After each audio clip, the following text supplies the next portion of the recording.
Okay, we're on the record on State versus Lloyd. Mr. Lloyd's present with his attorneys. He remains in custody. He's wearing a long sleeve white checked shirt, buttoned down, no tie, civilian pants. He is wearing jail shoes and shackles, but his feet are underneath the table and cannot be seen by the jury from any angle.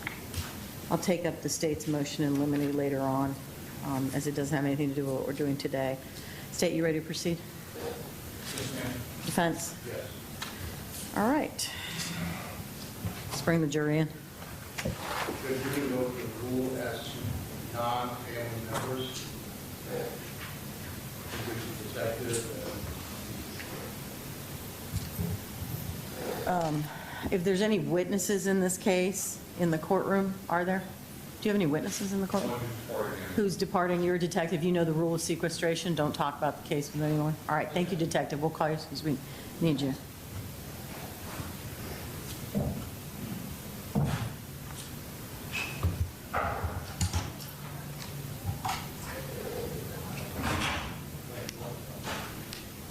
What room are you in? Two.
They seem to, have they agreed on?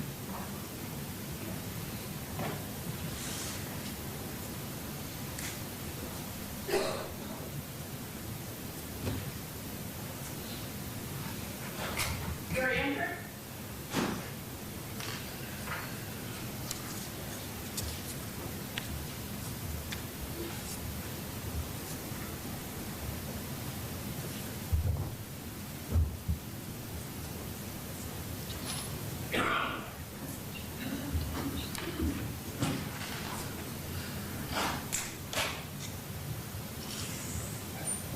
State recognized presence of the jury? Yes, ma'am. Defense? Yes.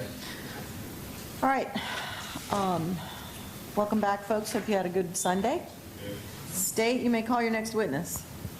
State calls Dr. Sarah Zadovich.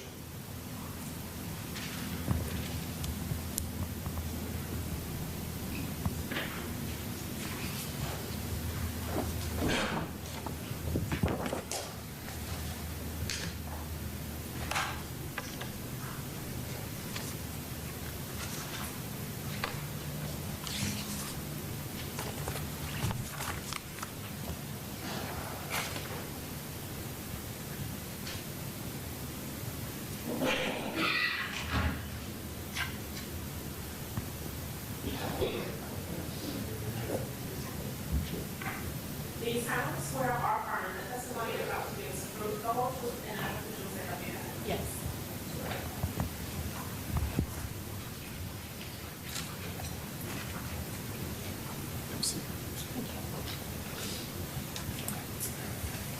You may inquire. May we approach briefly, Your Honor? Yes.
May inquire.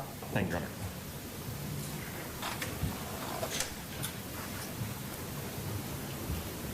Can you please introduce yourself to the jury and spell your last name for the court reporter? Hi, my name is Sarah Zadovich. The last name is Z-Y-D-O-W-I-C-Z.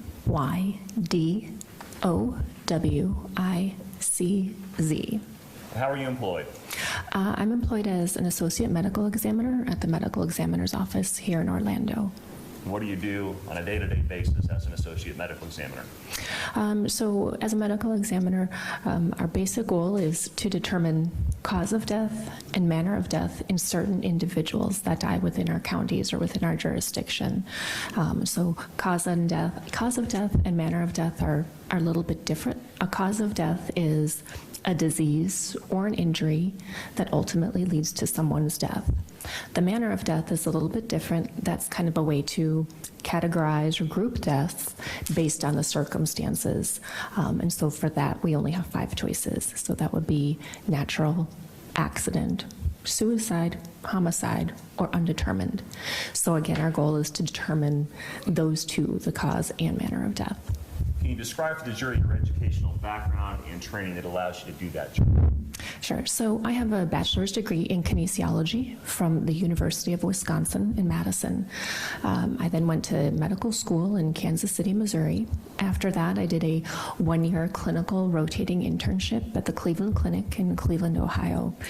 And then I went back to Wisconsin to do my residency, and that was in anatomic and clinical pathology. And then I have 2 fellowships. One is in cytopathology. That was from Northwestern University in Chicago. And then I did a fellowship in forensic pathology in Tampa. Are you licensed to practice medicine in the state of Florida? Yes, I am. All right. Does your work as an associate medical examiner involve the performance of autopsies? Yes. Can you explain to the jury generally what an autopsy is and what it entails? So an autopsy is also called a post-mortem or after-death examination. It involves what's called an external examination, which is kind of how that sounds, observing somebody's characteristics, what they look like, hair color, eye color, weight, anything that would be specific to that individual, if they have a tattoo or a surgical scar, something like that. And we're also looking for any signs of injury or disease externally. After the external examination is the internal examination. So that means that we open up the body cavities and we remove the organs and we observe them and dissect them. And again, while we're doing that, we're looking for any signs of disease or injury. And we can also add on additional tests. So we can do things like toxicology, we can look at some of the other laboratory results, and then using all that information, external examination, the internal examination, and any other tests that we do to help come to that cause of death and that manner of death. Can you estimate about how many autopsies you've performed in your career? It varies from year to year, but usually it's around 220 to 250, give or take. So at this point in time, I'm well over 1,500 autopsies. What does the term pathology mean? The basic definition, it just means it's the study of disease. What is forensic pathology?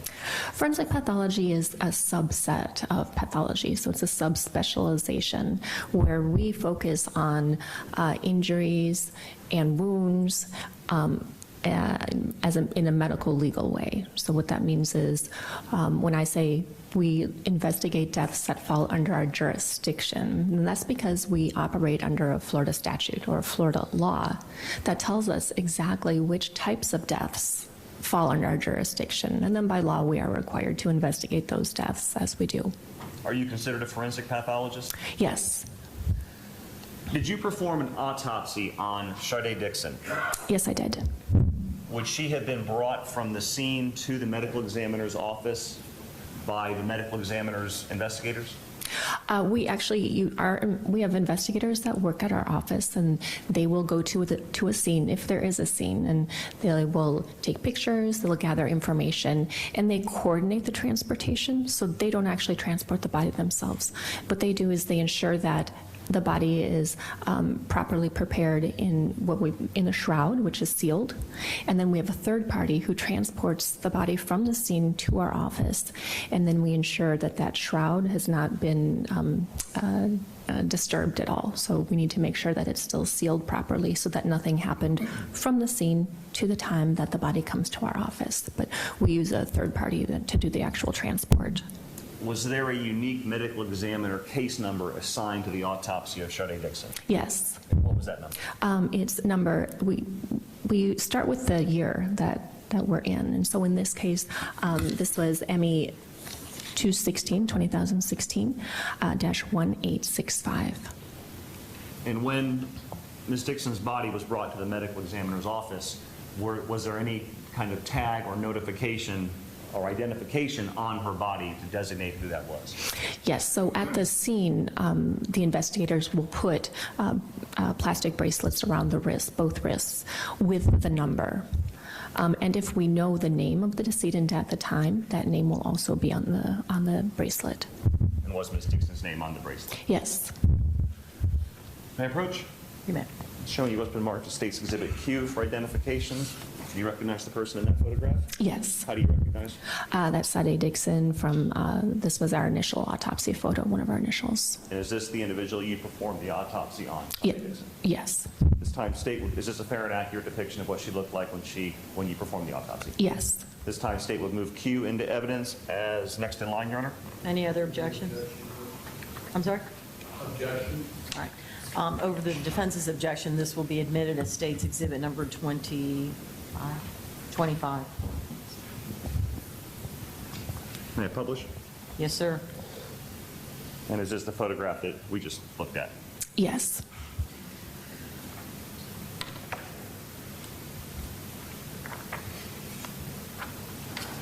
When was the autopsy on Ms. Dixon performed? It was performed on December 14th of 2016 at 9:05 in the morning. And how old was she represented to be? 24 years. How tall was she? I'm going to just reference my report here for a second. She was measured at 69 inches in length and with a weight of 165 pounds. What was she wearing when she arrived at the office? She was wearing a short sleeve shirt and gray shorts, as well as some patterned kind of leggings, and then black Ugg boots. During the course of your autopsy, is it normal to take photographs of injuries that you've noticed on a person's body? Yes, that's standard, is to take pictures of injuries that we see. Did you do so in this case? Yes. May I approach again? Yes, sir. Showing you State's Exhibit R for identification. Could you look through those and tell me if you recognize what those show?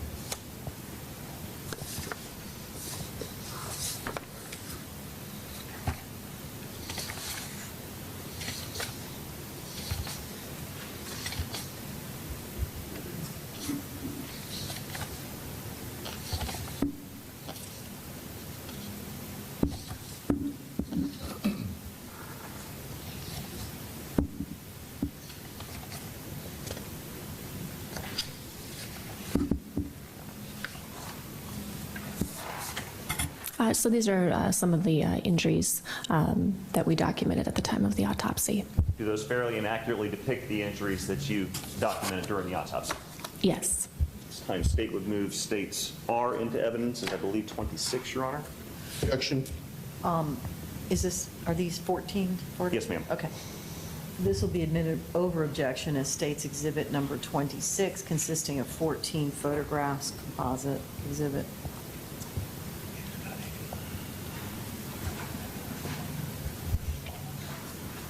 Did you examine her fingernails?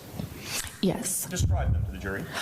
She had either, I'm not sure if they were acrylic or gel fingernails, but they were long, well kept, and we take clippings of fingernails at the time of the exam as well. Were any of the fingernails broken off, chipped, damaged in any way? Not that I recall.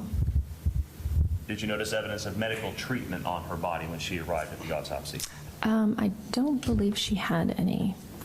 She just had some electrocardiogram leads on her torso. Did you notice any obvious injuries to her body when you began the autopsy? Yes. Generally, what were those? I won't go into the details, but generally. Sure. I saw multiple circular and oval-shaped defects, which externally initially looked consistent with gunshot wounds, and also some minor abrasions on her face. Using the photographs, I'm going to ask you to walk the jury through the various gunshot wounds that you noticed. Sure. Did you label the different gunshot wounds somehow in your report? Yes, so if there are multiple gunshot wounds, I usually use a lettering system just to keep track of the different injuries. And just so the jury's not misled in any way, does the order A, B, C, D reflect any opinion as far as what order the gunshots were inflicted upon Ms. Dixon's body? No, I can't tell which order they happened. It's just a way, again, to keep track of the different injuries. Referring to gunshot wound A, showing you photograph 1 from States 26. Please describe where that first gunshot wound A was located. Sure, so this is on the outside part of the right arm, so a little bit above the elbow. Okay. Did you see any kind of muzzle imprint on the wound or anything like that? No. What would you look for what would indicate that there was a muzzle imprint? So a muzzle imprint happens when the end of the gun is in contact with the skin. And if it's pressed against the skin and the gun is discharged, we oftentimes will see an abrasion that looks like a mirror image of the muzzle of the gun. It's an abrasion, and sometimes it's called a muzzle imprint or a muzzle stamp. And so that just tells us that the end of the gun is in contact with the skin. So I did not see that in this wound, so that means that the end of the gun was not touching the skin. Did you locate any soot around the wound? No. What does that tell you? Again, it tells me that this is not a close or contact wound, so it can be deposited around the wound edges if the end of the gun is close or touching the skin. Did you notice any stippling around the wound? No. What is stippling? So stippling, when a gun is discharged, one of the things that comes out of that is little specks of gunpowder. Some of it is burned, some of it is unburned. But if it's close enough to the skin, those little particles will impact the skin, and they make a very small abrasion. And so we call that stippling. And it kind of looks like light freckles. They're usually kind of red to tan, very small, and they'll be scattered around the wound. And that tells us that the end of the gun is not touching the skin, and it's a little bit farther away, just giving us an idea of the range or how far away that gun may have been. And in this one, there was no stippling. You mentioned that what we see in photograph 1 of States 26 is an entrance wound. Correct. How do you know that? So wounds have different characteristics, and typically, as in this case, the wound it's oval shaped, but it's very well defined. And if you tried to put the edges of the wound together, you wouldn't be able to, as in this case. It's a very punched out lesion. So, and also surrounding the wound is what's called a margin of abrasion, where it almost looks like the skin is making a little ridge, or it's kind of piled up. So those are different characteristics that help us figure out whether it's an entrance or an exit gunshot wound. Did you locate an exit wound associated with this entrance wound? Yes. Showing you photograph 2 of States 26. What do we see here? So that's the exit wound corresponding. And how can you tell us an exit wound? So this exit wounds can be a little bit variable, and they're not always typical. And so in this one, you see that it's not a perfect circle, it's not a perfect oval, and some of the edges are a little bit irregular and jagged. And this one, the edges can be pushed together a little bit easier. Can you describe for the jury the path of travel that the projectile took as it entered her arm and exited? So it really just involved the skin and then some of the tissue that's underneath the skin. So it didn't involve the bone or any vital structures. It was a fairly simple in and out. And what was the direction of travel? This went from the right to the left and downward. And do you determine that from a normal anatomical position? Right. So it can be difficult with wound paths because you can imagine all the different ways and the different position the body can be in. So when we describe the wound paths, we always refer to what's called a standard anatomic position. And that would be the person standing straight up with the arms at the side and the palms facing forward.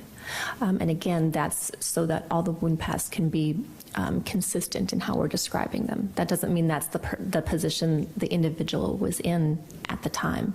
It's the way that we describe it is in that position. So unlike on TV, you often can't tell the position of the victim at the time the wound was inflicted. Correct? Very rarely, very rarely. And obviously, since this was an entrance and an exit wound, did you recover any projectile in her arm? No. Referring to gunshot wound B, I'm showing you photograph 3 from States 26. Describe for the jury where gunshot wound B was located. Again, this is on the right arm, kind of on the posterior or the back part of the arm, and you can see her elbow in that picture. So it's very near the elbow. Did you locate any soot or stippling near the entrance wound? No. Was there, excuse me, was there an exit wound associated with gunshot wound B?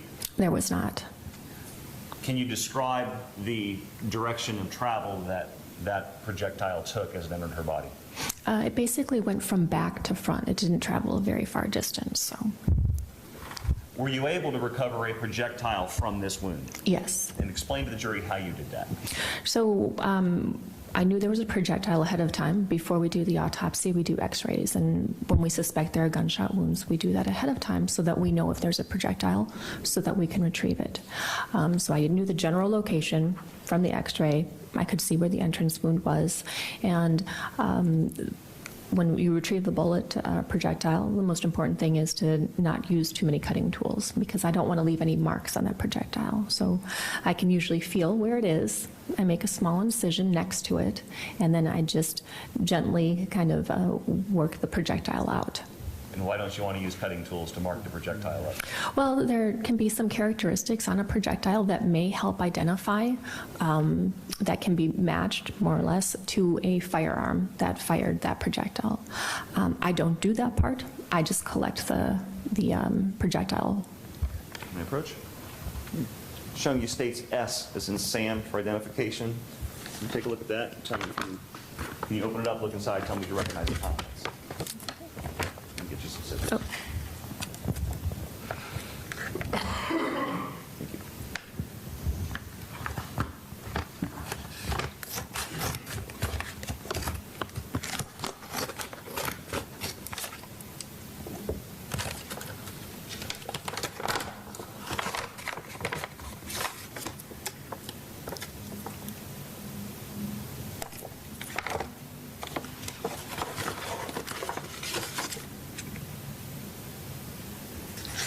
All right, so this is the container that I placed the projectile in, and it looks like it has been moved to a different envelope. So, Has it been sent to the Florida Department of Law Enforcement based on the markings of the package for analysis? correct. Okay. If you will need to open up the envelope and take a look inside, can you do that?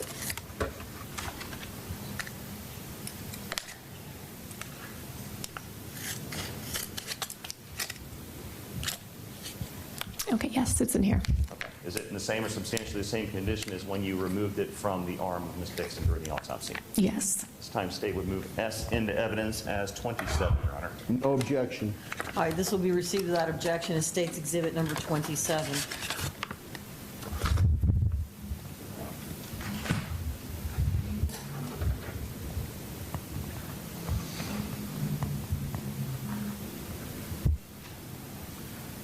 Showing you photograph 4 of States 26. What do we see here?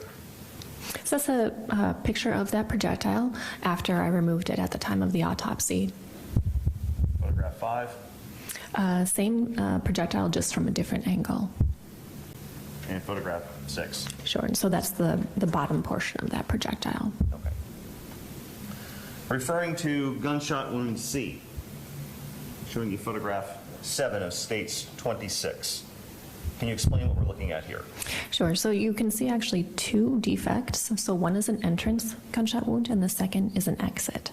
Those defects located by the armband, the orange armband. Correct. Did you locate any kind of soot or stippling on this wound? No. Which is the entrance and which is the exit? The entrance is the one that is closer to that band. Can you describe the path the projectile took and the damage it did to her body? Sure. So this went through the skin and it went through the muscles. And this one actually did involve both bones of the forearm. One is called the radius and one is called the ulna. And so it caused fractures of both of those bones. And then it exited. And that exit wound is the one that's a little bit farther away from the wristband. And I'm assuming no projectile was recovered from this wound, correct? No projectile. Referring you to gunshot wound D and E together, can you describe what we're looking at in photograph 8 of States 26? Sure. So there are 2 gunshot wounds. Both of these are entrance gunshot wounds. Did you locate any soot or stippling in the entrance wounds that we see here? No. Showing you photograph 3 again of States 26. Do we see the exit wounds in this photograph? Yes. So there are 2 defects. What you're looking at is the side of the torso or the side of the body here. Can you describe the path of travel that each of these gunshot wounds took? They were similar in their paths in that they went from the left side of the body to the right side of the body, from the front toward the back, and also in a downward direction. Or either projectile that caused these wounds recovered? No.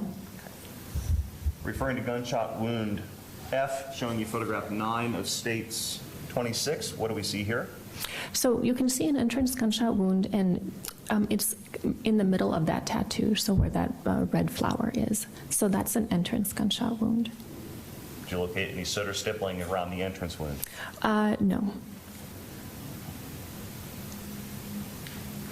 What does this photograph show, photograph 10? I believe that's one of the exit wounds. Okay. And can you describe for the jury the path of travel that projectile took through her body? That went from the back to the front, and also from the left to the right, and a little bit in an upward direction. Did you recover any projectile from this wound? No. Referring to gunshot wound G, we're showing you photograph 11 from States 26. What do we see here? So you're looking at the inside part of her right foot, and there's an entrance gunshot wound in the heel. And that wound looks a little black. Can you just explain why? So as I mentioned, she was wearing black boots, and so the projectile went through the boot before it went through her foot, and so some of the material, the insulating material, came with the projectile and was deposited into the wound that you see there. And you actually examined the boot to see the defect in the boot as well? Yes, and when we have, if we think that a projectile went through a clothing item like a shoe or a boot, we not only take pictures, but we also x-ray that to make sure that there's no projectile left inside of that item.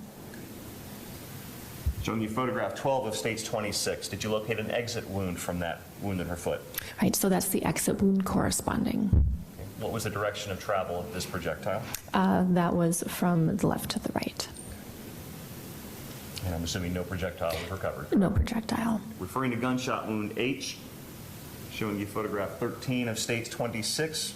Can you describe for the jury where gunshot wound H is, the entrance? So that's an entrance wound on the back of the left thigh. Any soot or stippling in that area? No. Can you describe the path of travel that projectile took? That went from the back to the front and upwards. Showing you photograph 14 of States 26. Did you locate an exit wound? Yes. Describe what we see here.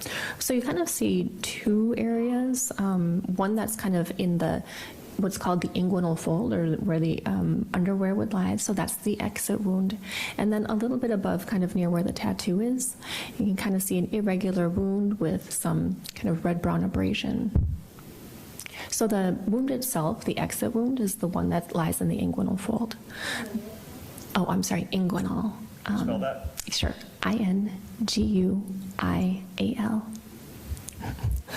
And then the other area with the abrasion that looks a little bit irregular, most likely what happened is that she may have had her leg flexed up so that part of that area was folded over and was in close contact to where the projectile was exiting. So we do see that sometimes. Again, if the body is positioned in different ways, you can have wounds associated with the exit wound. Is that consistent with her being on her, maybe her hands and knees? You said it was...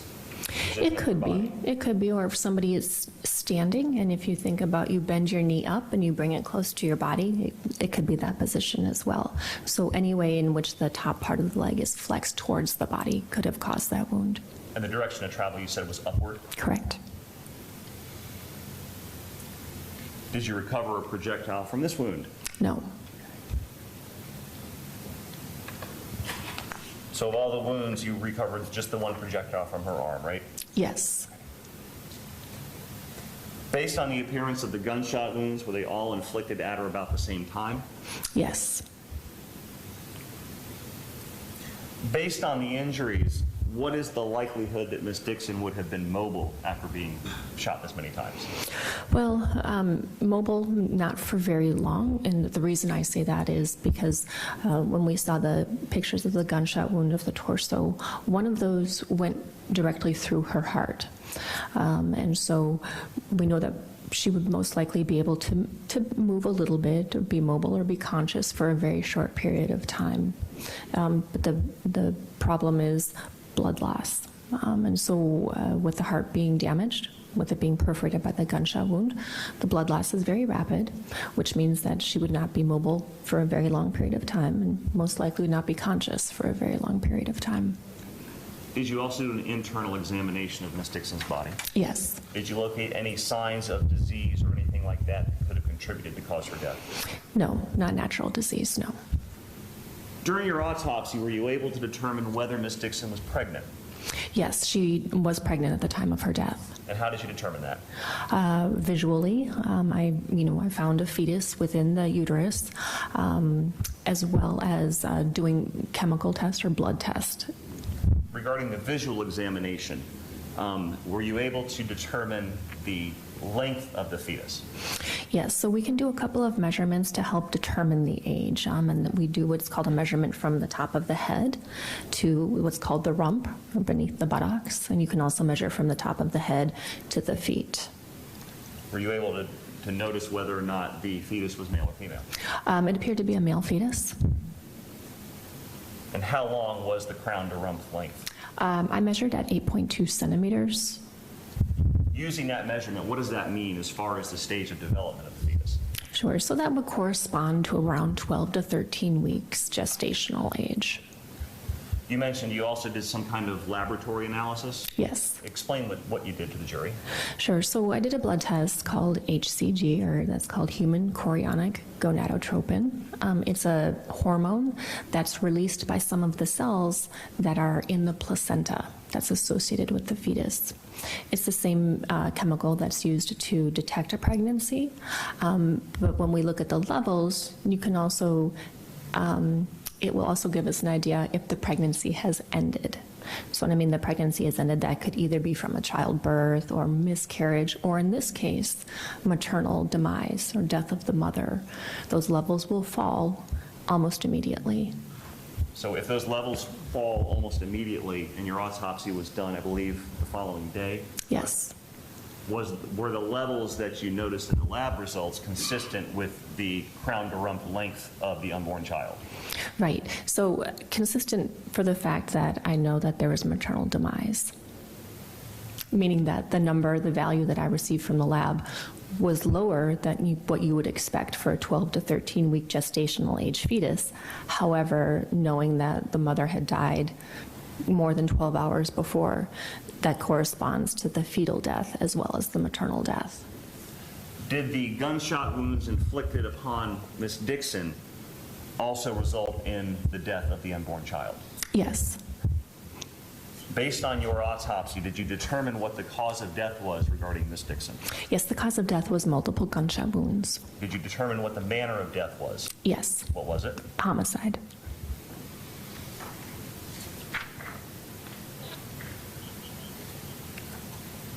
Thank you, doctor. No further questions for me. Cross. Yes.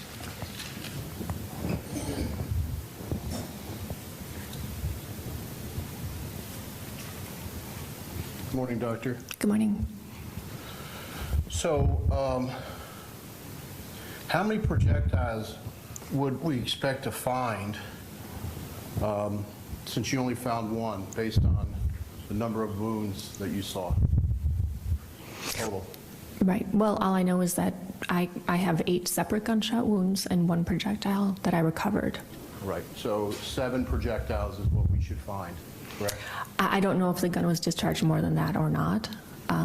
All I know is the wounds that I found on this decedent. So at least 7. Yes. I mean, putting aside your knowledge of the crime scene, which is really nothing, based on your work that you did, there should be 7 projectiles out there that correspond to the 7 wounds where you didn't find the bullet inside her, correct? Yes. All right. And so you can't say whether those wounds were caused by a direct hit, meaning the gun being fired and hitting her, or whether they were a ricochet of a bullet off of something that then went to her. Is that correct? Some of the wounds, looked very characteristic. If a projectile hits another object before it hits a person, oftentimes the wounds will look atypical or not usual for an entrance gunshot wound. So many of these looked pretty typical. Some of them did look a little atypical, so that's possible.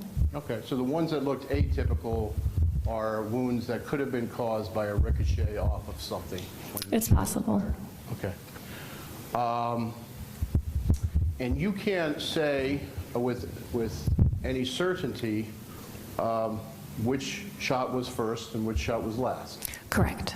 And you can't say that the shot that would have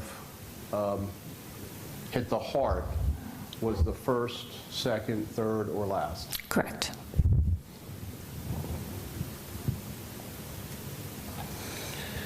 And in terms of, I think you testified to this, but in terms of the location and position of the body at the time that the shooting occurred, you can't say with any certainty what position she was in. Correct. She could have been standing up, laying down, you don't know. Right.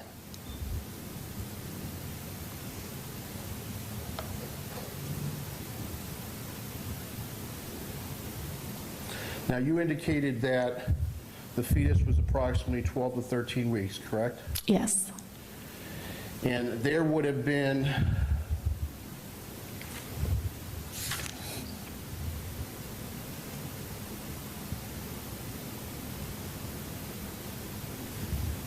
a process where you evaluated the organs of the fetus if it was considered a viable age. Is that correct? Yeah, we consider viability around 21 to 22 weeks. Okay.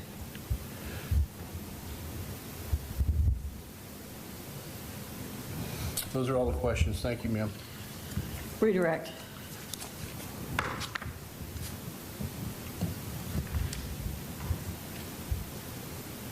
Viable means that the fetus can live outside of the mother's body, correct? Correct. And at this point, the child's life was dependent on... Objection leading. Sustained. At this point, was the child's life dependent on the mother? Correct. Thank you, Doctor. May this witness be excused? State? Yes, Your Honor. Defense? Yes. Thank you, doctor. You are free to go. Thank you. State. Sorry.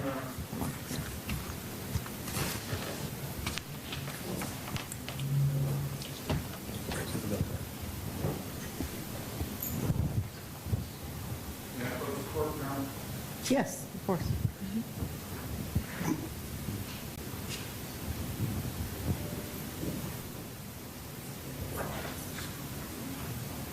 Oh, sorry.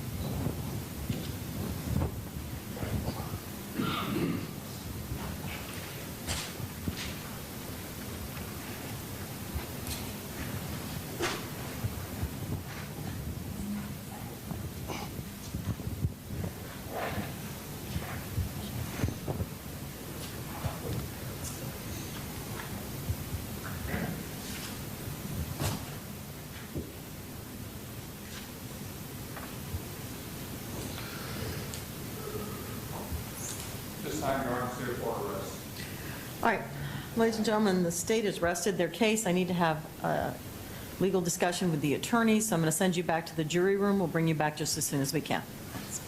Have the chair please jury exit.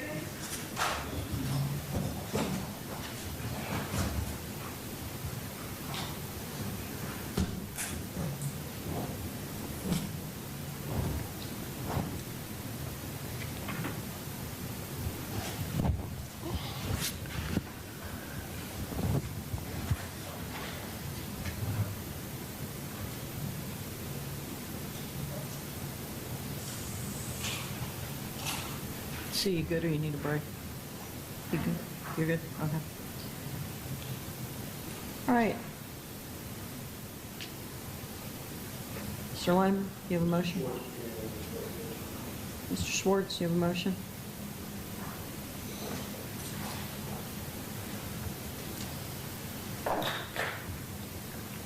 Morning, Judge.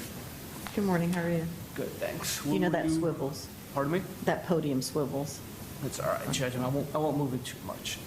Judge, we will renew all our motions and objections. Also, we'll move for judgment of acquittal on all counts. The state's failed to make a prima facie case proving all the elements on counts 1 through 5, Judge. That's including on count 1, they failed to prove the premeditation necessary for the first-degree murder, Judge. They failed to show an intent to kill prior to the shooting. They failed to show the defendant had any preconceived plan, any evidence of there was a special arrangement to obtain a weapon before going to the scene. They failed to present any evidence showing that the defendant had time for reflection prior to the shooting. There was no anticipation of a killing. They failed to prove that he had a fully formed conscious purpose to kill. The evidence here is equally consistent with the heat of passion killing, Judge. And by the way, this is for counts 1 and 2 together. They've failed to show that the defendant had any fully formed conscious purpose to commit a murder, which existed for a sufficient amount of time prior to the offense in order to allow for sufficient reflection under the law, Judge. Here, they simply haven't shown that there's anything that is inconsistent with the heat of passion killing. They haven't shown the sufficient intent to actually commit a murder, Judge, in order to sustain the first-degree murder conviction that they're going for.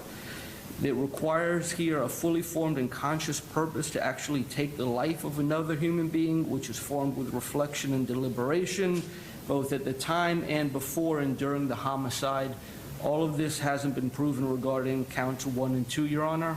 And on count 3, you also have the same... Hold on, Mr. Schwartz. I'm going to do this counts at a time so the record is Sure. clear. State, you wish to respond on counts 1 and 2?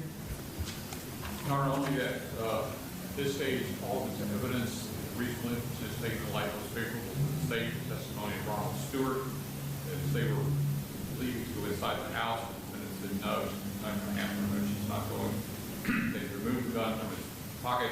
They worked the slide, loaded the round, began firing, advanced on him, stood over him, and fired. There's sufficient evidence that the jury could determine that premeditation in this case and be denied. All right, thank you. You get the last word on 1 and 2 if you want it. Sure, Judge. I would just point out that this happened quickly, and there really was no point in which the defendant could have formed the fully formed, necessary, and conscious purpose to actually commit the offense, Judge. He doesn't have the opportunity for reflection or deliberation. That's why you don't have the premeditation necessary for the first-degree murder on counts 1 and 2. All right, as to counts 1 and 2, Mr. Stewart's testimony was that the defendant racked the gun. He didn't describe it as racking, but the motion he made is exactly that, which means he loaded a bullet into the chamber when, according to Mr. Stewart, both he and Ms. Dixon were attempting to remove themselves from the scene.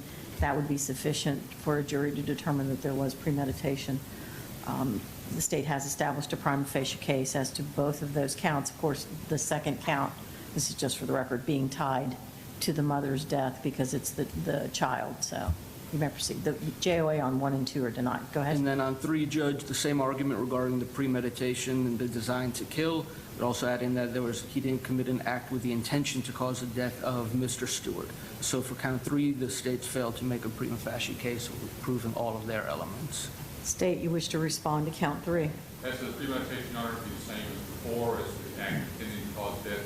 Stewart's testimony was he was laying on his back, and the defendant stood over him and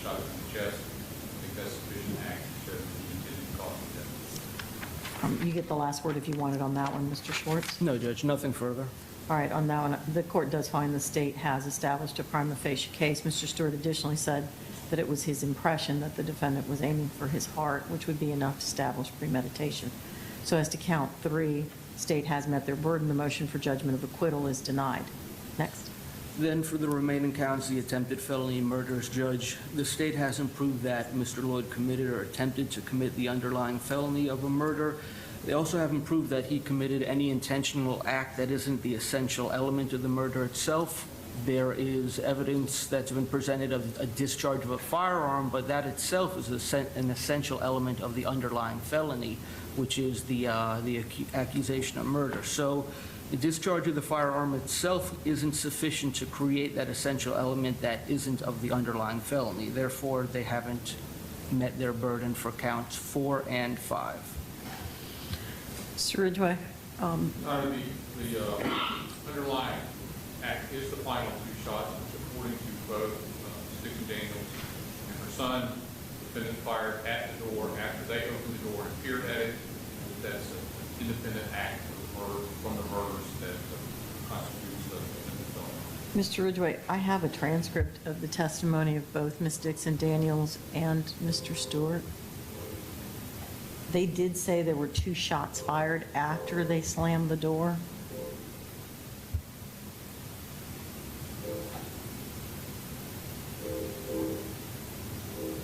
And I just got it this morning and I'm glancing through it. But I don't see where either one of them said that he fired at the door. It may be that I'm missing it in the transcripts. I just got it this morning as I was taking the bench, and I was trying to listen to testimony, so I haven't really. I would point out, Your Honor, the fact that the physical evidence, first of all, the 2 shell casings in the roadway were. There's no doubt he fired 2 shots in the road. Yeah. I'm good with that, yeah. There is a bullet strike on the door itself, and there is the bullet strike on the pillar, which the dowel rod was inserted, both of which are consistent, having come from the direction where it was. At least circumstantially, there's sufficient evidence that the timing of those shots are sufficient to establish that he was shooting at them.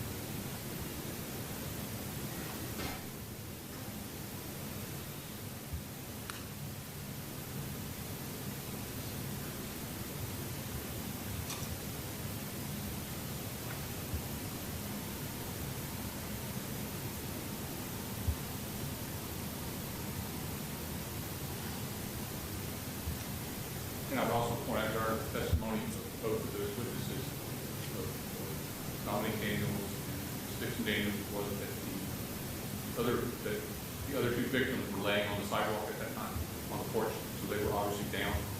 That's just circumstances are sufficient that shooting at the door is the only reasonable interpretation of the text. Did any witness testify? Because the only 2 transcripts I ordered, and these are rough, I think, were Ms. Dominique Dixon and Stephanie Daniels Dixon.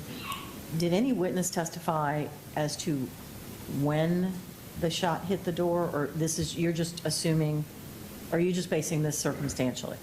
Circumstantially, Okay. No one testified to exactly which shot Hit the door? Okay, thanks. I will point out the testimony of the medical examiner, there were 8 shots fired into Ms. Dixon's body. Right. And so these strikes on the column and the door, and additionally there's a shot fired into Mr. Stewart as he lay on the ground, count 8 of the shots. There's a total of 11. Okay. So circumstantially, those 2 shots, 4 in the column, would be separate and apart from those 8, at least 8 rounds that we know of right So I have 8 rounds that were fired into Ms. Dixon. How many were fired into Mr. Stewart? Remind me. Stewart testified 2. 2, 1 in his leg, One in there. his chest. So that's 10. Yes. And there was a total of 11? 11 casings recovered. 11 casings recovered. Okay. Mr. Schwartz, you get the last word if you want. Judge, my understanding is that the victims actually just heard the final gunshots, but there isn't any separation here that would distinguish the gunshots relating to the underlying felony from the ones on these 2 counts, Judge. There's a Supreme Court case from Florida. It's Milton v. State, 161. Do you have a copy of it? Pardon me? Do you have a copy of it? No, for Judge, everyone? we had a little printer issue last night. I'll Okay. give you the citation. So what's the site? 161 Southern 3rd, 1245. It's a 2014 case, Judge. And so in this instance, the discharge of the firearm, as I mentioned, that's the underlying felony. You don't have any distinction between, What's the name of that case? it's Milton, Milton v. State. Yeah, I've read Milton. I don't think Milton, go ahead. Yeah. As I was saying, the discharge itself is the underlying felony. You can't make the distinction between the shots. There isn't evidence that's able to separate one from the other. So all you have is his act and the conduct that supports, according to the state, the underlying felony. They just haven't presented or explained how you can distinguish between the two. I don't think Milton's controlling, because if I recall Milton correctly, I have it somewhere, it's probably in that notebook. Milton is the one where the attempted felony murder was also charged as it was attempted second-degree murder, attempted felony murder, same victims, same shots.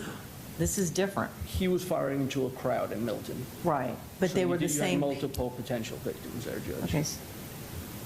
But there was a problem with Milton that doesn't exist in this one. Let me find it real quickly. I've read Milton. I don't think Milton is the controlling case, but I'm willing to reread it.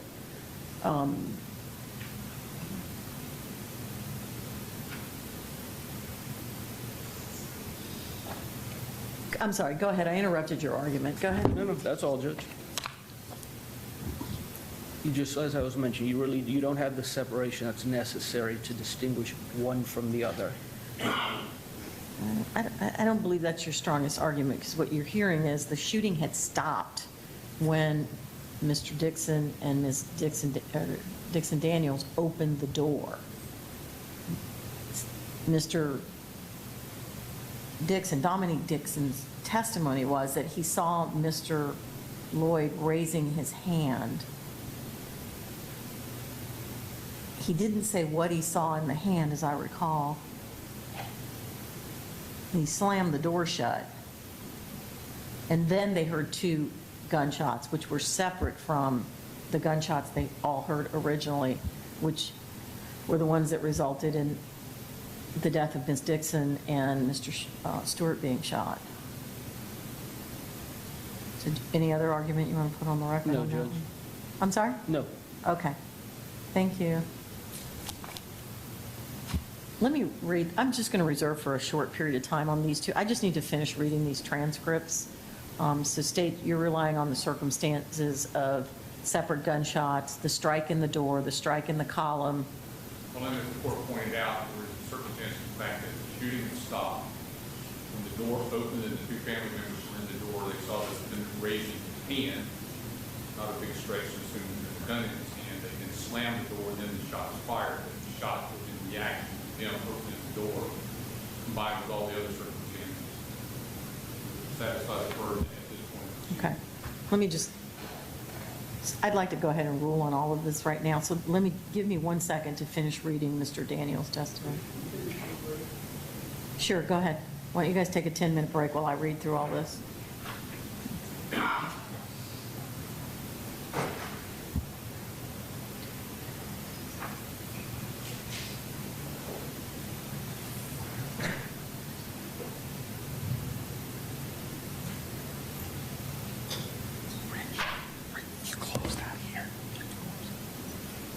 Closed out of here? Okay, I just want to make sure I can log up. God damn it, let's hold Milton.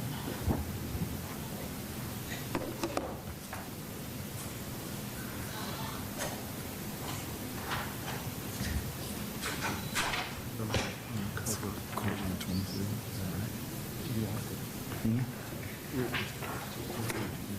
I should spell it like that. No, you got it. You mind? No, no, please. We're going to have to uncover our monitors for this. Is there anything you're going to show that's going to cause a problem for the No. press or anybody? No. No. You got to connect to your security. Yeah, I did it. It's supposed to.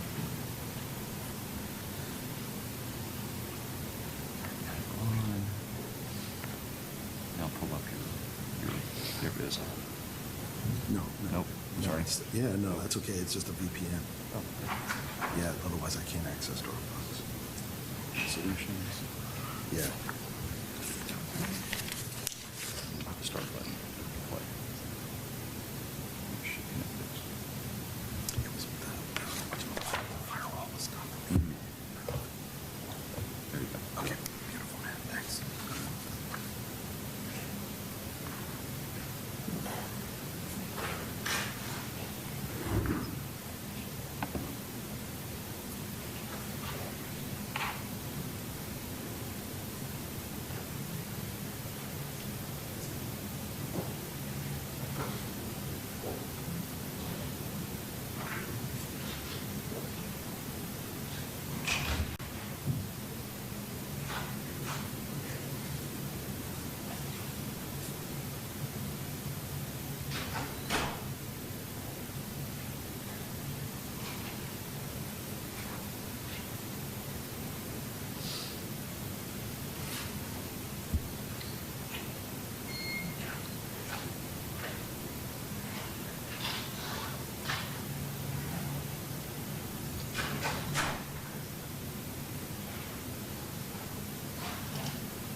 Ma'am, I'm going to step off.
Okay, we're back on the record on State versus Lloyd. He's present with his attorneys. The state attorney's office is present. I took a look at the transcripts that were provided to me of the testimony of Mr. Dominique Daniels and Stephanie Dixon Daniels. I also looked at the Milton case, and my memory of the facts was a little dicey, but I was correct that I don't think that Milton applies here, because Milton, they used the same discharge of the firearm to charge both the attempted second-degree murder and the attempted felony murder, and that's where the Supreme Court took issue with it, because you have to have a different action to occur. In this case, I think the state is correct that this is circumstantially, they have enough to establish a prima facie case from which the jury could infer that Mr. Lloyd raising his hand and then two gunshots, I'm sorry, there were no wounds following that, could constitute an attempted felony murder. So at this time, I think the state's met their prima facie burden, and I'll deny the motion for JOA at this time. All right, defense, you ready to proceed? All right, let's get the jury back in here. Yes, sir. I have filed a motion in limine regarding the admissibility of certain pieces of evidence unless and until a predicate is established. All right. The Instagram videos, the testimony about the big one being in possession of a gun at some time in the past. Still a predicate. There were pictures of the victim on Instagram posts. Right. Not with a gun, but the pictures of a gun. And the state was requesting that the court not allow that evidence in until a proper predicate has been established, like a self-defense predicate, to make them relevant. I'm assuming the relevance will be by the defense to provide some kind of well-founded fear of the defendant. But unless and until that predicate has been established, I don't think it's relevant. Same thing with the text messages that were mentioned by Mr. Lennon in the opening statement. Unless and until a predicate is established to make them relevant, and a hearsay exception provided, the state's position is those text messages are hearsay, not relevant at this point. They may become relevant should the defendant testify and establish the necessary predicate for self-defense, but the state's position at this time, they're not. I was pretty sure I granted those and directed that the defense not mention it until such time as they lay a predicate. Yes, ma'am. And that they do it outside the presence of the jury. Yes, ma'am. That's my memory of what happened, so. All Thank right, you. anything else? No, ma'am. All right, let's bring the jury back in.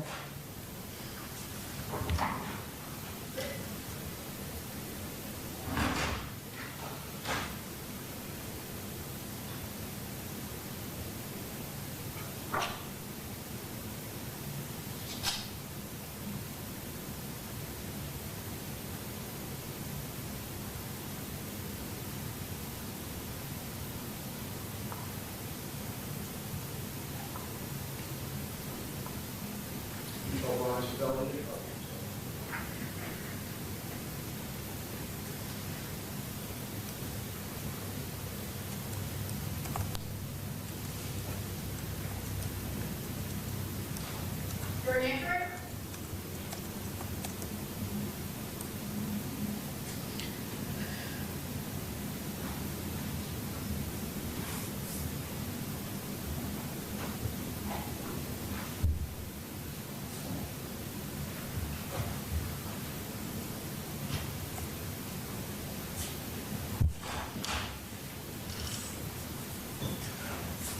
State recognized presence of the jury.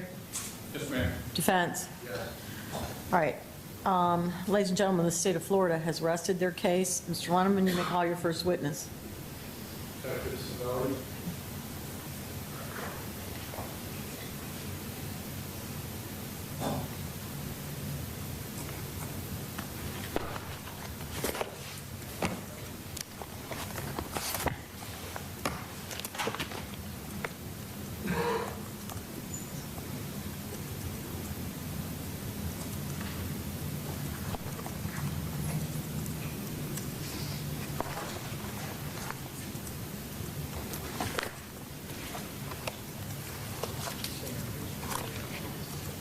These samples swear are affirmed the testimony about the case of those the whole truth and nothing but the truth and nothing but the truth. Yes, ma'am.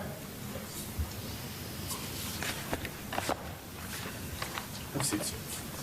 Thank you. You may inquire. Good morning, sir. Good morning. Would you state your name for me? Sure. Detective Brian Savelli And how are you currently employed? with the Orange County Sheriff's Office For how long? since June of 2007. Back in December of 2016, how were you employed? I was in the homicide unit. And can you just generally tell the jury what your responsibilities was in the homicide unit during that period of time? Sure. So in the homicide unit, homicide detectives are responsible for investigating all death, natural deaths, overdoses, industrial accidents, and in unfortunate cases, homicide. So we work with crime scene investigators and the medical examiner's office, and we work the cases together. And in this particular case, you were assigned the lead investigator role? Yes, sir. When were you assigned the lead investigator role in this case? When my phone rang and told me that we had a homicide. And we'll talk about your role in a minute. But generally speaking, as an investigator, how do you work with these gentlemen, prosecutors? What role do you play with them? So are you asking initially when we get assigned a case? Yeah, when you get assigned a case, when you decide that you want a search warrant, when you decide that you want to arrest somebody, tell the jury how you work with these gentlemen, the state attorney's office. Sure. So I didn't work with those gentlemen at the time. This case was assigned to our state attorney's office here in the 9th Judicial Circuit. But typically, it's very limited, to be honest with you. We don't ask permission from the state attorney's office to get search warrants. We don't ask their permission to arrest somebody. We do that as a unit. And so, of course, at some stage during the investigation, the case is assigned to state attorney, prosecutor. But at the time, at the scene, that's really not one of the first things as a lead detective that I think of who's prosecuting the case. At the time, we're there. So their role is really later on in the investigation. Now, if we make an arrest early on, I might have a phone call with them, briefing them on just the basics of the case. So after your investigation is done, when you prepare reports, you gather information, what is your role of providing them what's called discovery? Okay. So after our case is done, we do turn over, reports, statements, sworn audio, recorded statements, transcripts, and of that sort. And we furnish them with a copy of all that. And at some point, did you not testify in front of the grand jury in this case? Yes, I did. And the grand jury are the folks who hand down the indictment based on your testimony and your investigation. Is that right? That's right. Pretty important role. Sure. So you said in this particular case that you were assigned the lead investigator? Yes, I was. About how many times prior to this homicide investigation had you been a lead investigator? So 2016 was my first year in the homicide unit. I believe the homicide of Sade Dixon was my 8th case. So I was lead on 7 cases prior in 2016. And do you have other people work with you when you conduct the investigation in a homicide? Yes, we have a team. Okay. And can you just describe generally what the team consists of? Sure. The team at the time is 4 detectives. We have a corporal, who's our immediate supervisor, and then we have a sergeant that oversees the whole unit. And what about crime scene folks? How do they play into your investigation? So our crime scene investigators are not under the homicide supervision. They are their own, they're civilian, and they're under their own supervisors. But they are also an essential role in homicide investigations. And they work with you? Yes, sir. Okay. And is it your protocol that when you were involved in a homicide investigation that you not only talk to the main witnesses, but you talk to as many people as you can about their involvement in the case? Yes. Okay. And you obviously have an opportunity to review reports and things like that. Is that right? For this specific case, or are you talking about when I go on scene to a homicide? on any case, you have an opportunity to review reports after the fact that were prepared by other officers involved in the case? Yes. Okay. So in this particular case, tell me how you were contacted. My phone rang, and I don't remember who exactly on the team called me back in 2016, but my phone rang, and we were told that we had a homicide on Long Peak Drive. And did you go to that location? Yes, I did. And what is the first thing you do when you go to a location? You get briefed by the first responding deputies, or if there's other detectives that were there before you and they were briefed, you get briefed of the situation. And did you get briefed in this case? Yes, I did. Did you do a walkthrough of the scene? Yes, I did. And when you arrived, did you see any firearms on the scene? Yes, I did. Okay, describe to the jury what you saw. Silver handgun. At the time, I didn't know make, model, or the caliber of the firearm, but it was a silver handgun. My initial walkthrough as a detective is we don't manipulate the evidence, we just observe it. So it was a silver handgun in the lawn. And did you come to find out who that silver handgun belonged to? Yes, I did. And how did you do that? I believe I initially spoke to Miss Stephanie Dixon Daniels, and at the time she said that she had a firearm and it was missing from the stave. She led me up there and I confirmed it was missing. But at the scene, it was not 100% that we knew who that firearm belonged to. Just from the evidence we had, we believed it was from the family. So you were pretty confident that that was a gun that belonged to the victim in this case, correct? I was fairly certain, yeah, based on the circumstances around it, yes. Okay. And that gun was collected by the crime scene people? Yes, sir. And it was tested, correct? Yes, sir. Okay. Now, did there come an occasion where you spoke with Ms. Daniels about what had occurred? Yes. Okay. And you took a sworn statement from her? Yes, I did. Okay. Did she at some point tell you that she received a phone call? That Sade received a phone call and that's what caused her to go outside? Yes, she did tell me that. But that was different than the information you received from the brother, correct? That's correct. Now, did there come an occasion when you were given a phone? Yes, there was. Okay. We have the phone that's going to be coming in evidence. The state brings it, if I need that. So I'm going to show you an exhibit that is purported to be Ms. Dixon's phone. Did you get Ms. Dixon's phone from her mother? Yes, I did. And what did you do with that? I brought it to our digital forensics unit. And what is your digital forensics unit? So they're pretty much like crime scene investigators, but for phones. They analyze and extract the data on the cellular phones. And who is the person that's in charge of that? Investigator James Montgomery. Okay. And did that phone become important in your investigation? Yes, it did. Can you tell the jury why it became important in your investigation? We were able to find some text messages and the call logs, text messages from her boyfriend at the time. Okay. And in your probable cause affidavit for the arrest of Mr. Lloyd, did you include specific information from the phone calls and phone text in your probable cause affidavit? Can I check on that? Sure. Okay.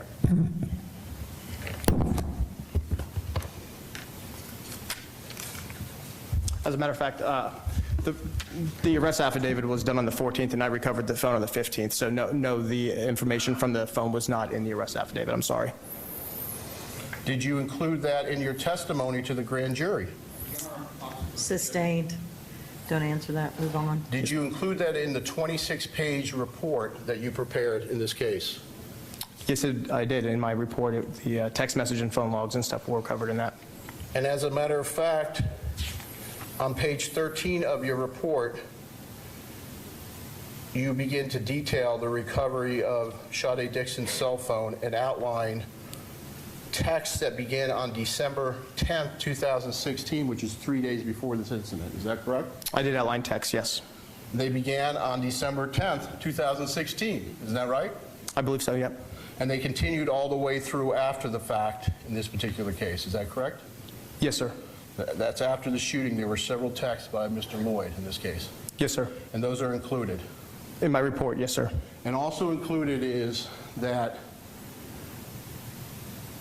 at some point you became aware through looking at these texts that Object to questions leading, whatever follows. Sustained.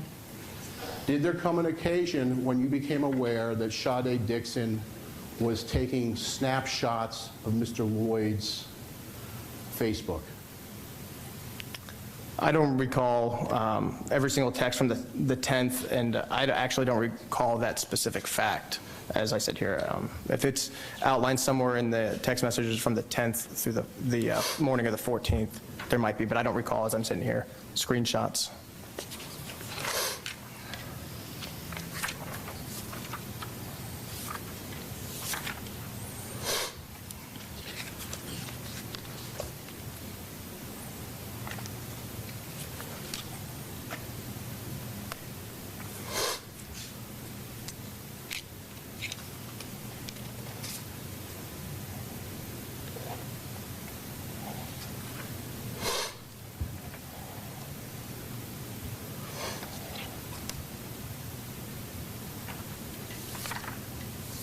Can you tell me what Montgomery generated in regards to the phone that was taken from Ms. Dixon? Object to question asked. Su- Hearsay. Yeah, it's sustained. Rephrase Did you the see question. what Montgomery generated?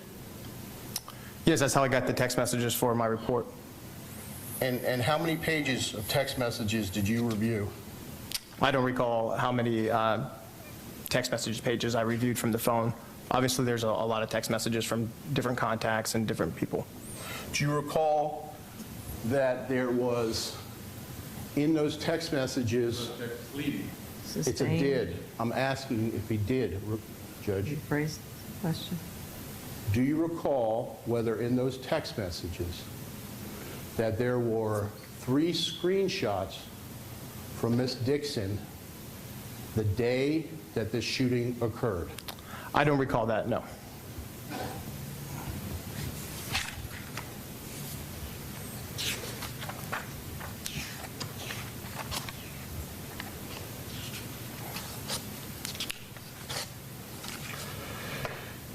Did you ever get Mr. Lloyd's phone records?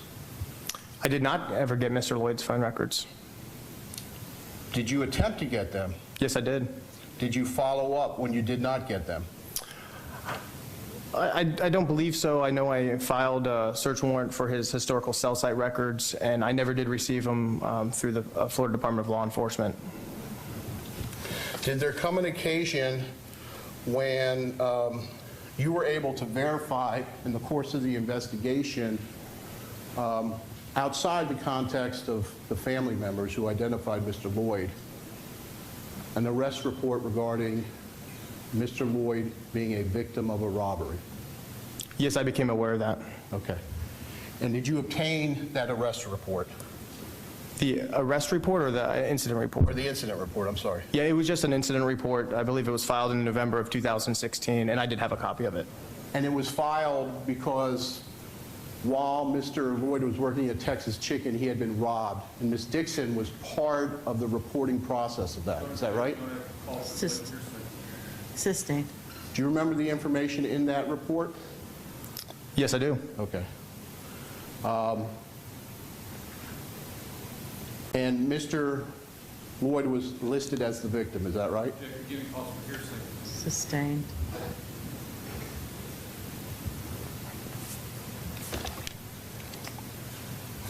You had that information at the time, within a short period of time of this happening, is that correct?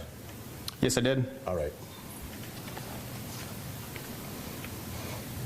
Now, after Mr. Lloyd was arrested, or on the loose, after this, after the incident happened, did you have contact with his niece?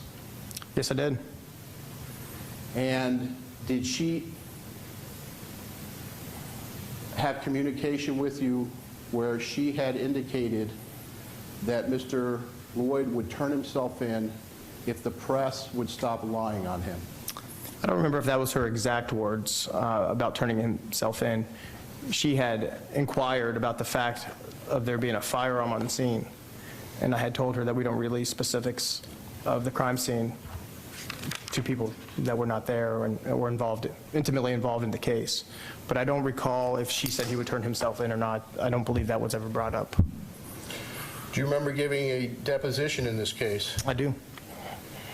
And I'm referring to you Sorry. on page 60. Actually, beginning on page 59, lines 24. 59? 59, lines 24 through 8 of 60. And you were asked this question. What lines? I'm sorry. 59, page 59, line 24. I'm there, okay. Are you there? Yes, sir. Question, okay, did you have a conversation with her where she told you that the press was distorting on what happened, and you said that you had no control over that? Answer, yeah, I do remembering telling her that that's out of my hands. Question, and that Markeith wanted to surrender, but he wanted the truth to come out first. Answer, as you're saying this, yes, I do recall that. Yeah, I do recall having a conversation with her about the firearm. I don't recall the specifics of her saying that she's going to turn herself in. I don't know if in this particular instance, that's what I was thinking of at the time, but I just don't recall the specific conversation and the specific question from her mouth that he'll turn himself in. I remember her just inquiring about the firearm, and I was telling her that the media what the media reported was out of my hands. I don't remember her specifically saying he would turn himself in. So did the court reporter take that down wrong? No, I'm just saying maybe I might have misunderstood that question at the time. I just don't remember the he said, she said of that conversation from 3 years ago. And so I might have interpreted the question about the general questions that she had about the case. And I don't remember the exact questions that she exactly asked me and my exact answer. The gist of his niece's conversation was she wanted intimate knowledge of the crime scene. And I told her we did not release that. And her fear was that the media was distorting that, and I told her I have no say in what the media reports. Well, since that time, you participated in arresting his niece, didn't you? I did. As a matter of fact, the state attorney's office in this jurisdiction dropped those charges 3 weeks after Mr. Lloyd was arrested. Isn't that right? That's right.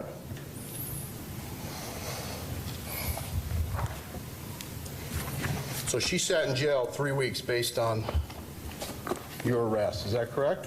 That is correct.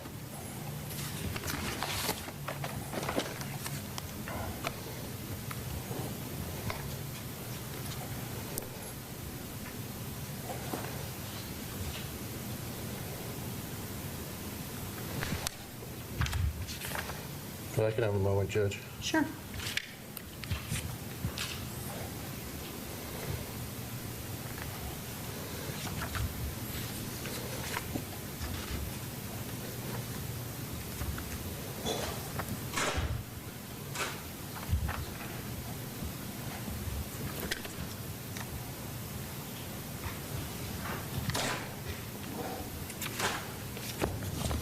Can I have 1 second, Judge? Sure.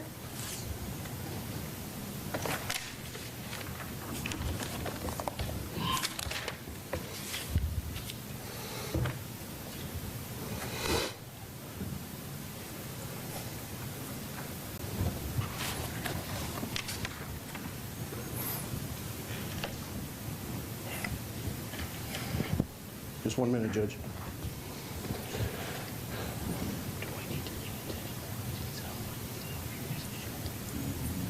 This says this is the arrest report.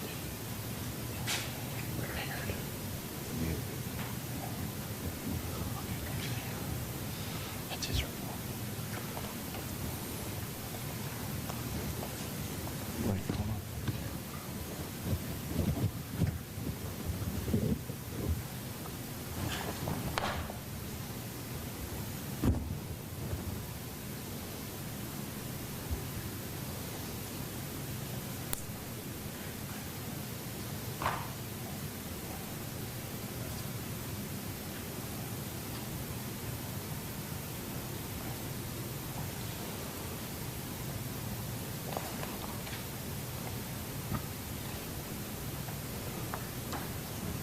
Yeah.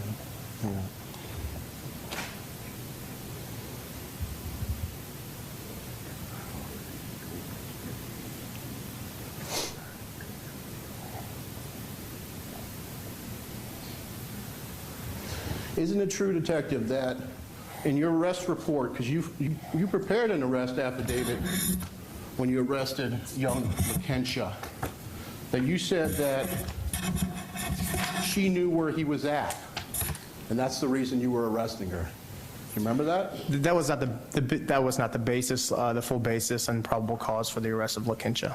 That's what you put in your report, though, isn't it? Let me, Due to the fact she knew where he was. Isn't that what you put in your report? Due to the fact that she had intimate knowledge of the crime scene that was never released, and the fact that she potentially knew where she was, and the fact that she knew intimate details of the crime scene led detectives to believe that she was in contact with him. Is it true or not, Detective? And I'll show you your report. Yeah, I have it here. What page are you on? It's a one-page report. It's at the very bottom.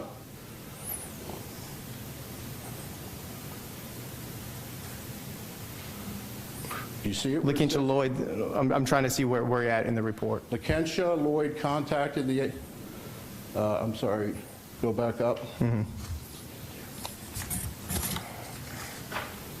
Lakensha is outlined.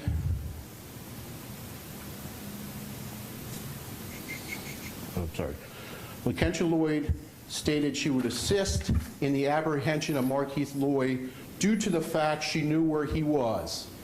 Isn't that what you said? That's what I wrote. That wasn't true. That was a lie. No, that's not true. What I said is I don't remember the specific conversation where she said she knew exactly where he was and that he wanted to turn himself in, but the fact that she was asking intimate knowledge about the crime scene and the fact that she knew that was never released led us to believe that she knew where he was. You gave a deposition. You swore to tell the truth, right? Yes, sir. The whole truth. Yep. And you were asked the following questions, page 65, line 16. Did you ever find any information out that they knew where he was? Do you have any information? Because I'm sure Mr. Ridgway would like to know. And your response was, such as? Yeah, what I'm saying is... Wait, I'm not done. Oh, I'm sorry. Question, any information? Answer, no. Did they ever tell us they knew where he was? No. But we had a lot of circumstantial indicators that led us to believe that they knew where he was. Yeah, circumstantial indicators, You yeah. stuck 3 people in jail for 3 weeks. Sustained. Argument is Sustained. Ask questions, Mr. Lerman.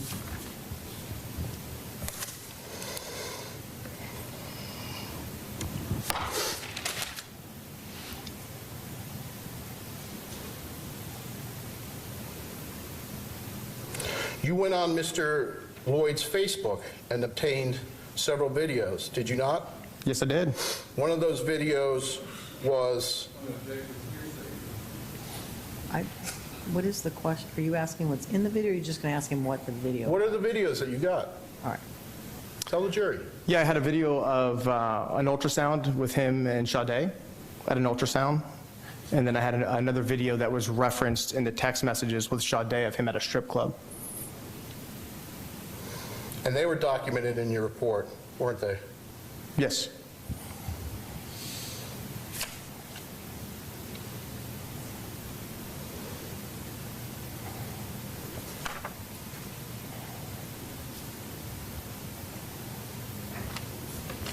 If I can have a moment, Judge. Sure.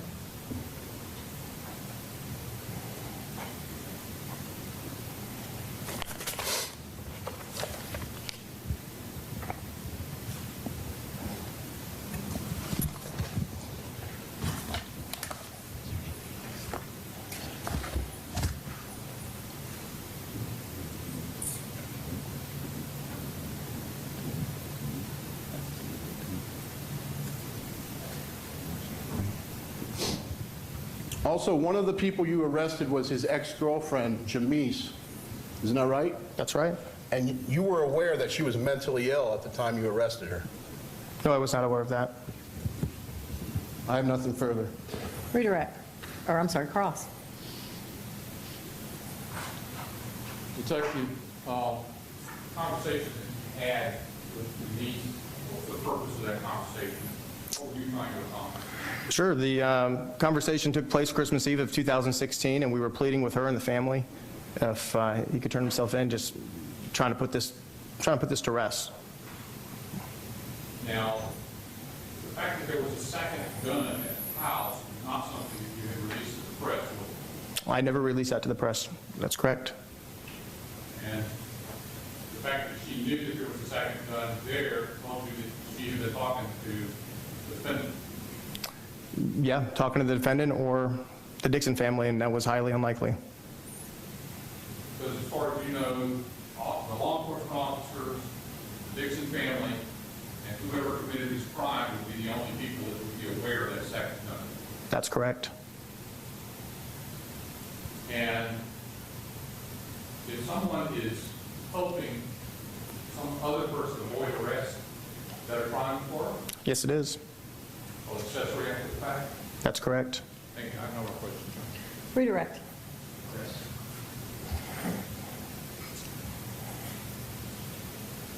And if you're not truthful in an arrest affidavit about someone's participation, the state attorney's office has to make a decision whether they're going to believe you or not. Is that right, Scott? It's Detective Savelli. Detective Scott. Sure, Mr. Linneman. Yes, that is correct. They have to make a determination if they're going to file the charges or not. And they didn't file charges. That's correct. Actually, they did file the charges, I believe. I believe they dropped them at a later date. I believe the charges were initially filed, and they were initially filed and then dropped at a later date. I don't know the specifics on the state attorney's actions, but I believe that's my recollection. And initially held on $500,000 bond because of your statements. Because of my arrest affidavit, $500,000 bond, that's right. May this Cross these issues? Yeah, these actually are new. You can. Go ahead. Thanks. The $500,000 bond, did you determine that's what the bond would be? I did not. Who made that decision? The judge. Thank you. I have no more questions. All right. May this witness be excused? Yes. Thank you. No. All right. You're free to step off the stand, but you remain under subpoena and subject to recall. Thank you, Judge. Detective. Call your next witness. Will you call Detective Overfield?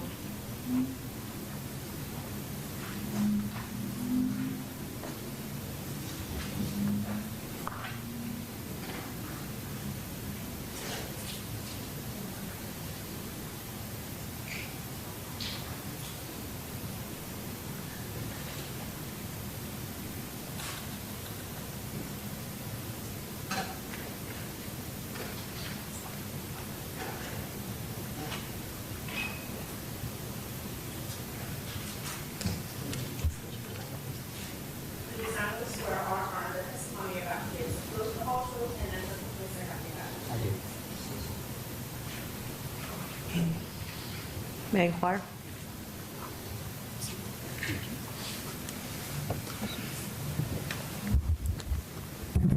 Good afternoon, sir. How are you? Very good, sir. Good morning. Could you state your name for me, sir? Detective Shane Eric Overfield. And how are you employed? I am a homicide detective with the Orlando Police Department. Okay. Back in January 9th of 2017, were you assigned to assist in the investigation in some form or manner involving the shooting of Sergeant Clayton? Yes, sir. Okay. Did there come an occasion when you were asked to collect a piece of evidence? Yes, sir. Can you describe how that came about? The investigation at Walmart was completed. I was still present. I was semi-stranded. I had arrived with Detective Mareshi, but he was assigned as a second with Sergeant Cadiz, and so I had no vehicle to get back, and I was assisting in some collection of some other evidence, and I found a projectile far outside of the crime scene that they worked, and collected that in an envelope. And where would that have been located? The crime scene that was being investigated and was completed was the far north end of Walmart in the entrance there, and it was on of like the drive-through there. And where I was stationed collecting evidence and meeting with personnel was the farther southern entrance, which is about, I think I looked it up on a map, it was like about 180 feet away. And that's where I found the projectile when I came out of that entrance, south of where the investigation was completed for Lieutenant Clayton. And did you contact anybody and tell them about this recovery? Yes, I would have, either through a surrogate or directly, I would have contacted Detective, again, Sergeant Cadiz, and sought direction. Okay. And the direction you received was what? There was no CSIs available, crime scene investigators. There was multiple scenes that they were working, and I was directed to collect the projectile in an envelope and then turn it over to the lead's crime scene investigator, Karen Livingood. Okay. I'm showing you what's been previously marked as defendant's M for identification. May I approach, Judge? I'm sorry? May I approach? Oh, yeah. Do you recognize that, sir? If you mind me put my glasses on, I apologize.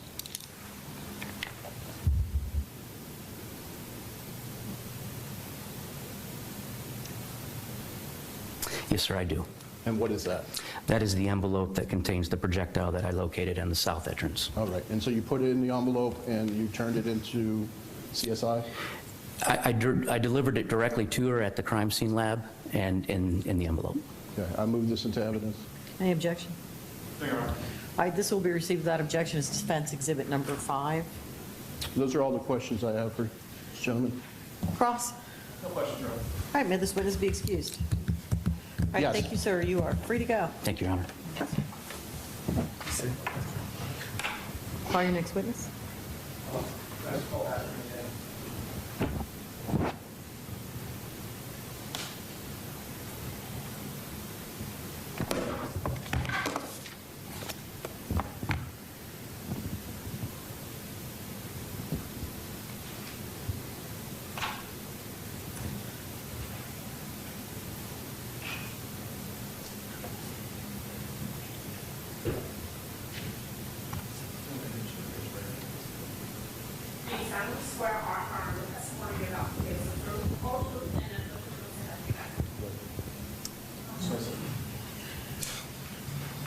May inquire.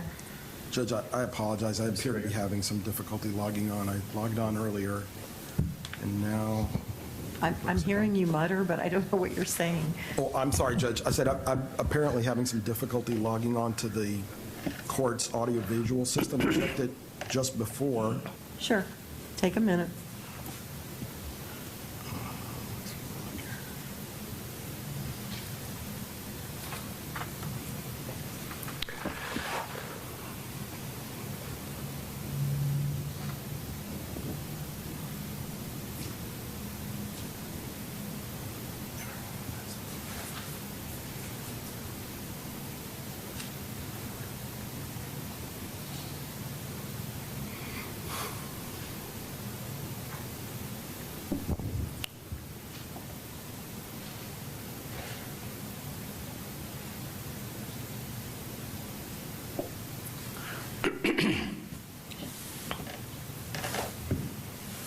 Okay.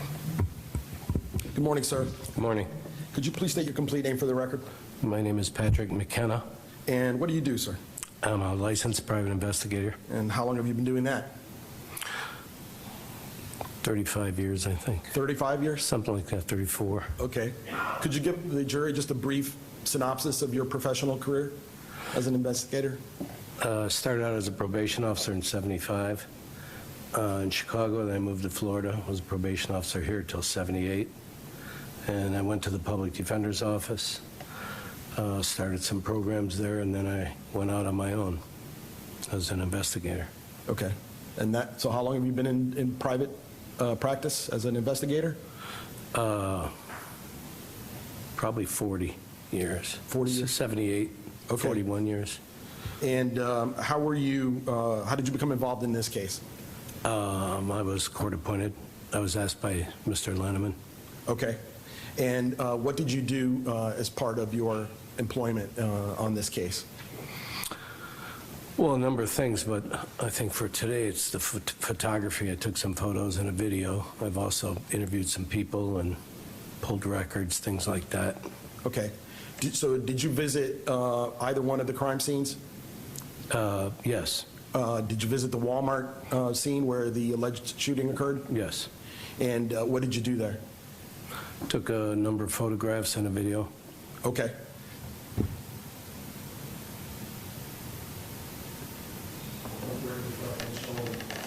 State what's been previously marked as defense deep identification and defense back identification.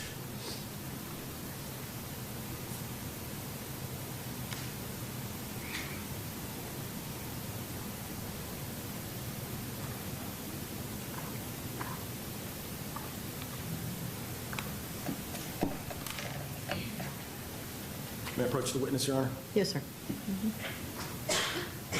Mr. McKenna, I'm showing you what's been previously marked as State's Exhibit E for identification. Okay. Is that Yes. I'm sorry?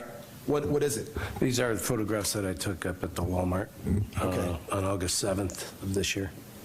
On August 7th. August 7th. I'm sorry, the sound in here is just awful.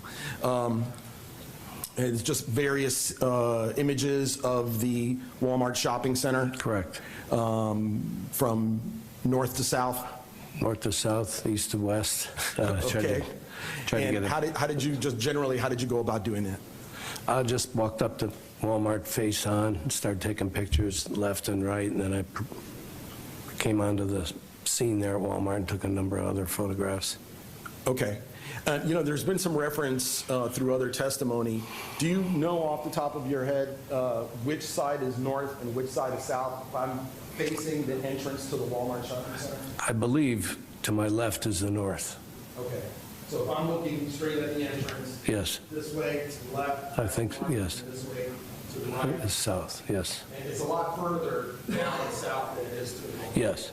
The store just is almost Right, I think, yes. looking at the entrance. Correct. Grocery on it, Yes, and you took pictures of that as well. yes, Okay. And you also took some video?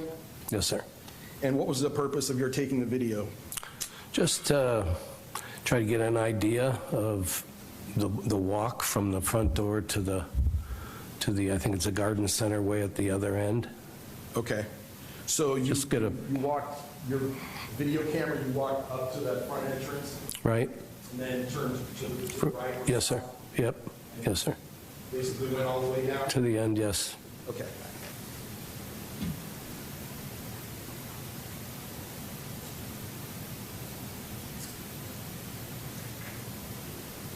Now, this is the video that you took. It's up on your screens, hopefully on everybody's screens? All right. Yes. Okay. Yes.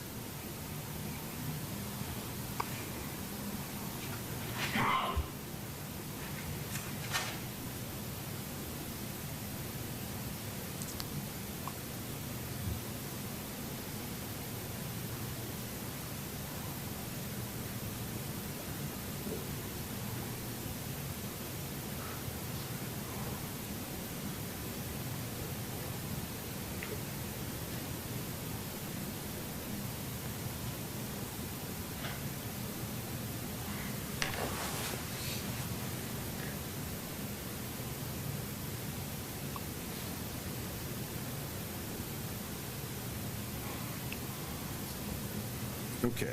And there's, the subsequent video is the rest of what you filmed, is that correct? Correct.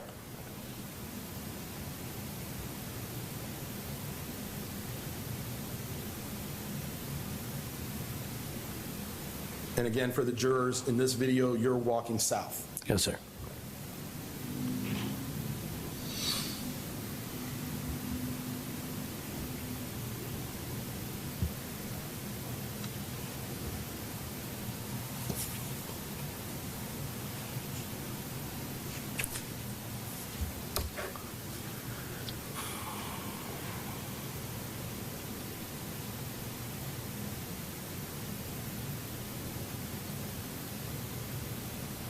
Is it fair to say, while you're filming this, you're not looking for any particular evidence, crime scene evidence, or No. anything like that? This is just to give the jury a view of what Correct. this building looks like? Yes, sir. Okay.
Okay. And as part of the work that you did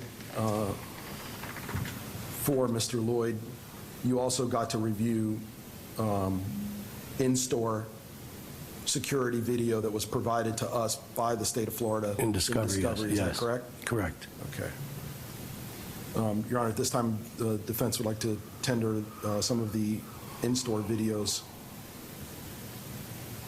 I believe we've already stipulated to that. Let me see the attorneys at the bench, please. Oh, I'm sorry.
All right, Mr. Marrero, you may proceed.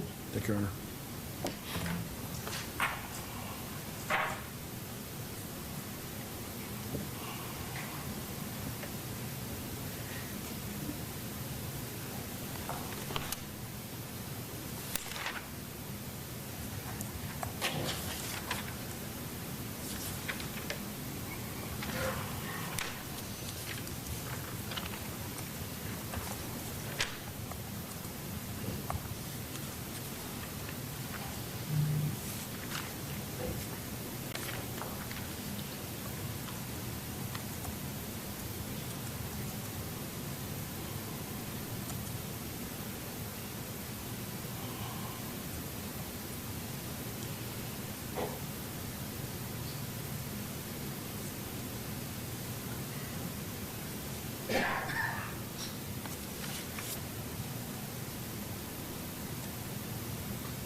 That's all I have of this witness, Your Honor.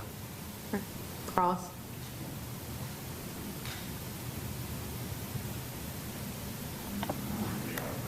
The photos that you took and the video that you took. Yes, sir. You did it on August 7th, 2019. Yes, sir. About 2.5 years after the incident on January 9th, 17. Yes, sir. And I'm assuming you did not take those videos or photos of 17, correct? No, sir. Thank you, sir. Okay. Redirect. No redirect. All right, may this witness be excused. Yes. Thank you, sir. You are free to go. Thank you. You may call your next witness.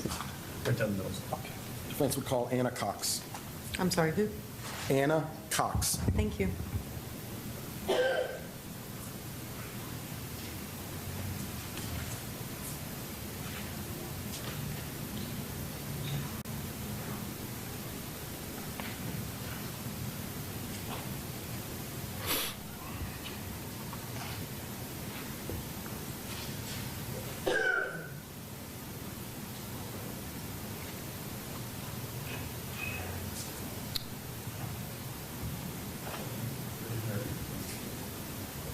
Do you solemnly swear or affirm the testimony you're about to give is the truth, the whole truth, and nothing but the truth, so help you God? I do. You may inquire. Let's see.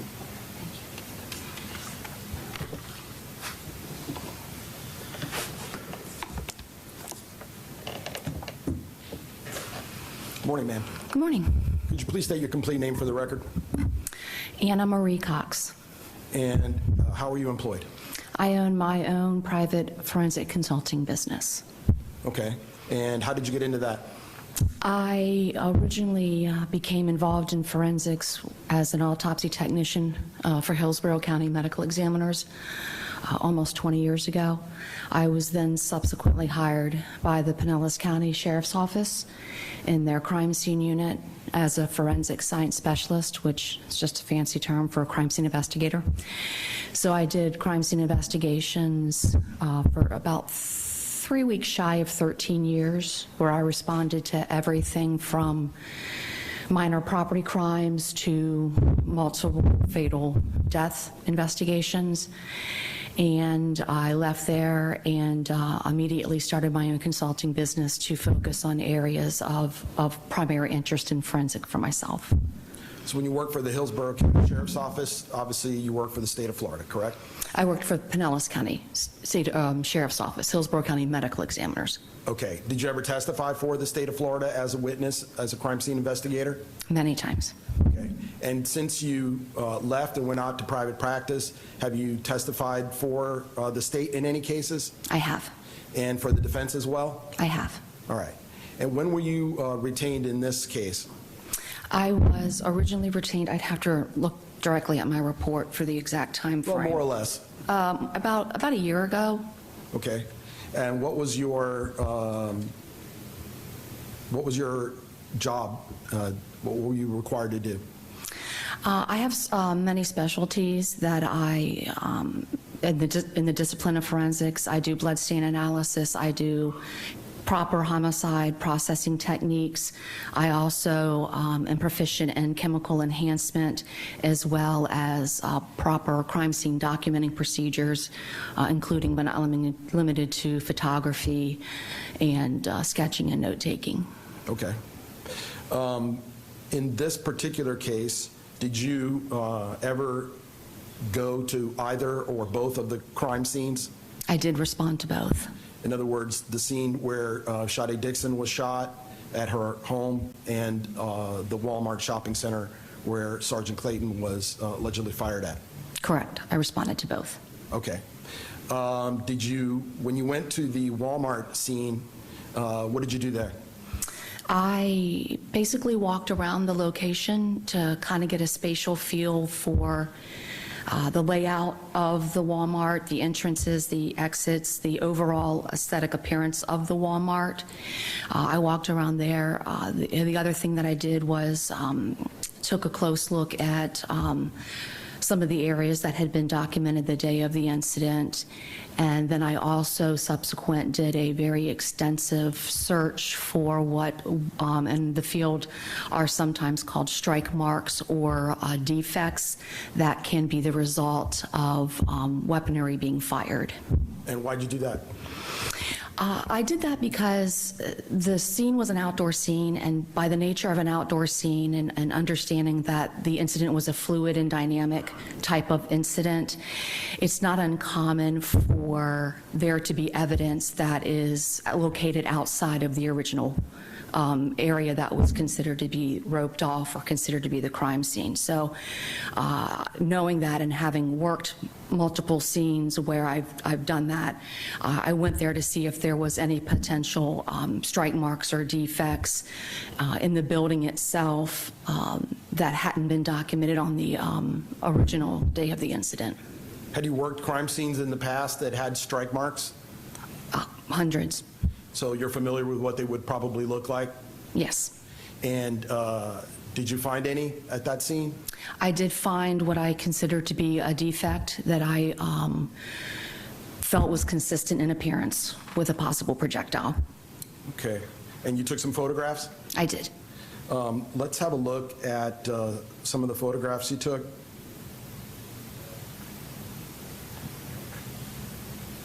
Please.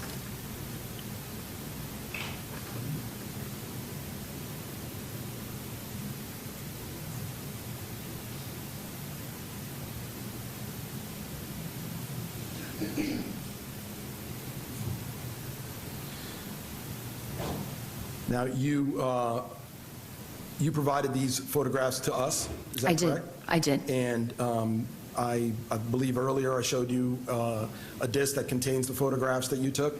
Yes. And those photographs accurately reflect the scene as you photographed them on that day? Correct. All right. At this time, the state would move state's defense I into evidence as the next number. How many photographs? What's the total number, do you know? There are a total number of... Or is it on a disc?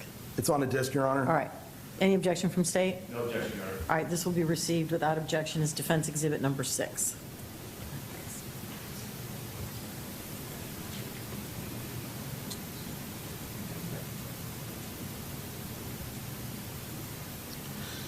All right. Can you describe the first image that's up on the screen? That is considered to be what would be considered to be a mid-range shot. What that photograph depicts is it is in the crosswalk of the entrance to what would be considered the grocery slash pharmacy part of that Walmart. That Walmart's very, very large. So there is both a north entrance, which is the one that's to the left in the photograph, and then there's a south entrance, which is the one that's to the right. And then in the middle, there's like this little alcove area that has a small awning over it. So after I had done my walkthrough, I completed general photographs of the general area that the defect was that I located, and then I subsequently move in closer in order to document more distinctly the how the defect appeared and its exact location. So this image shows the window where you ultimately found the defect.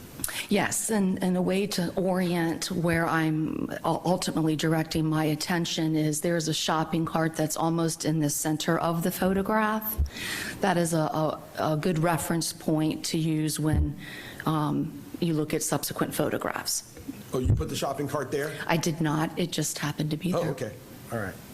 And then the next image?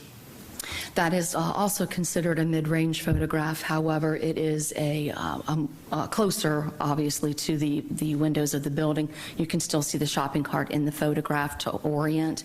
And then what is of interest is there's two sets of windows.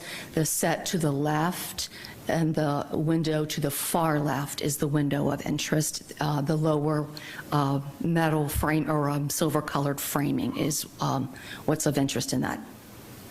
Now, the windows there look like they're a little taller than the top of the shopping cart. Is that about right? That's correct.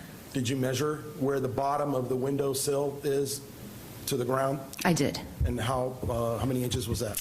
I believe the window, the actual frame portion of the window was a little bit higher than about 4 feet above the ground. So about this high where I'm holding my arm? Approximately. Approximately? Okay. And the next image? Once again, I'm just moving in closer, and the reason that we take so many photographs is because at different angles, things have a different look to them, so you always want to make sure that you take a variety of photographs in order to make sure that the area is accurately documented. So I just moved over to a different angle, and I'm actually now focusing in on the window itself, and once again, it's the lower left window. Okay. Then this next image. That is what we consider to be a close-up photograph of the defect, and I placed that scale in there. That's called an L scale, and that is placed in there to demonstrate the size of the defect in the window frame. Okay. Now, what about that defect drew your attention to it? Well, I had walked the entire perimeter of the Walmart looking for what, in my experience, I could consider to be a defect.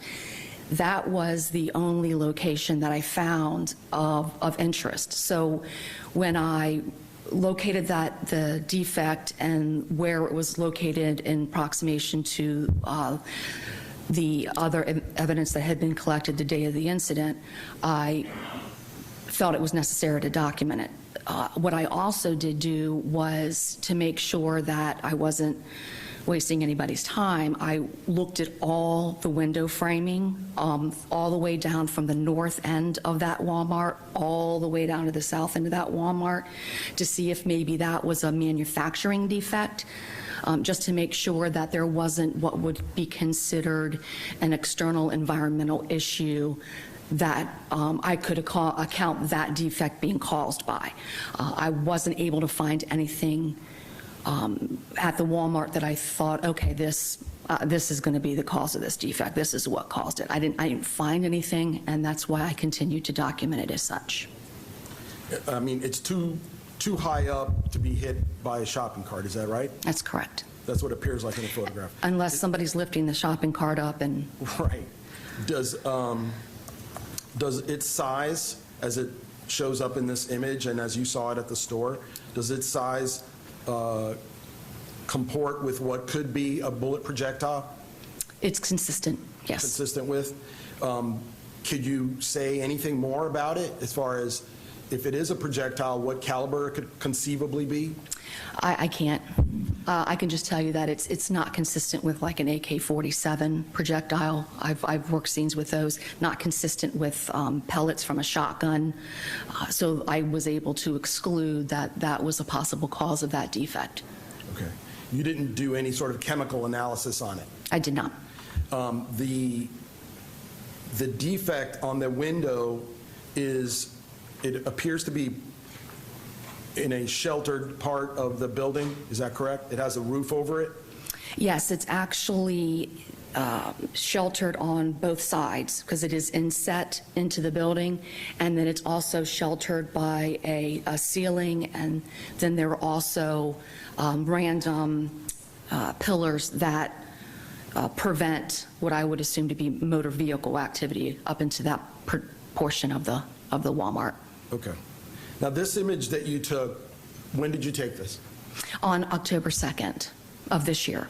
Of this year? Okay. Correct.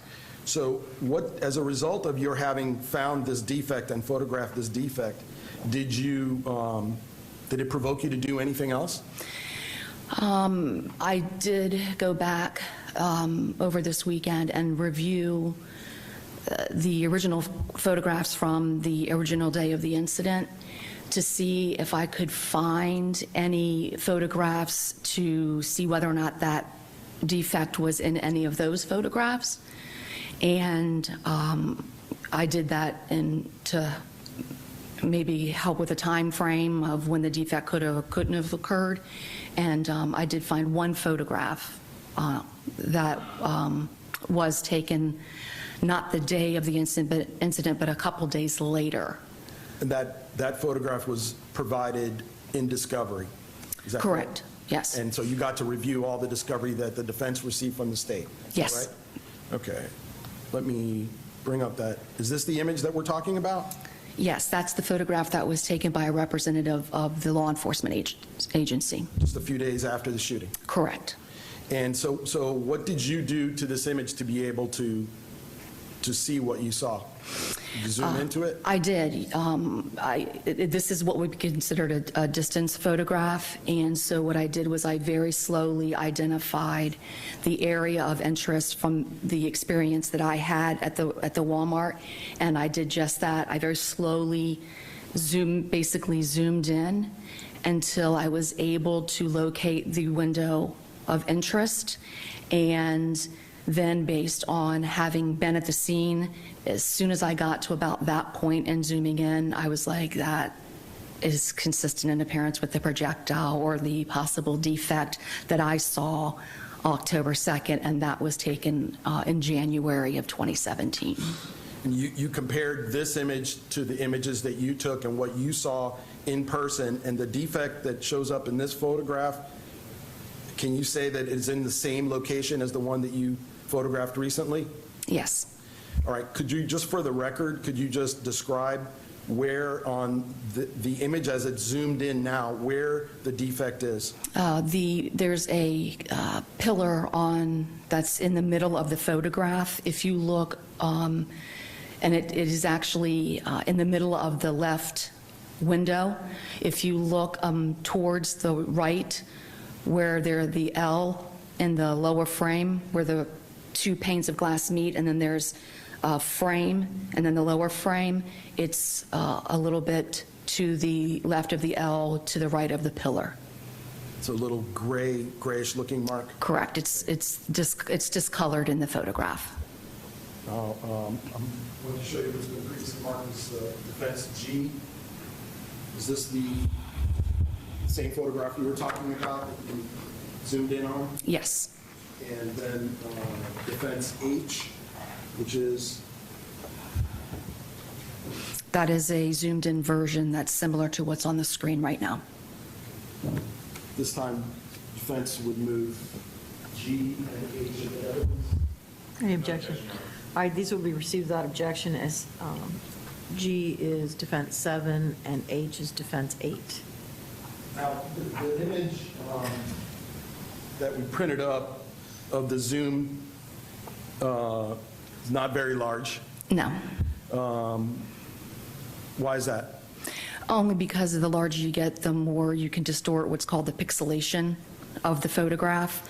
So I didn't want to compromise the pixelation by blowing it up too big and distorting or misrepresenting the size or the shape of it, of the possible defect. Okay. Just one moment, Your Honor. Sure.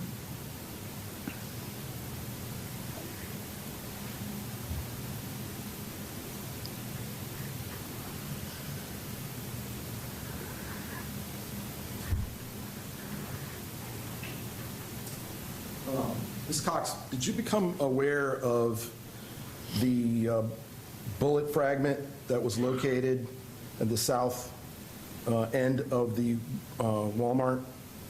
Yes, I was.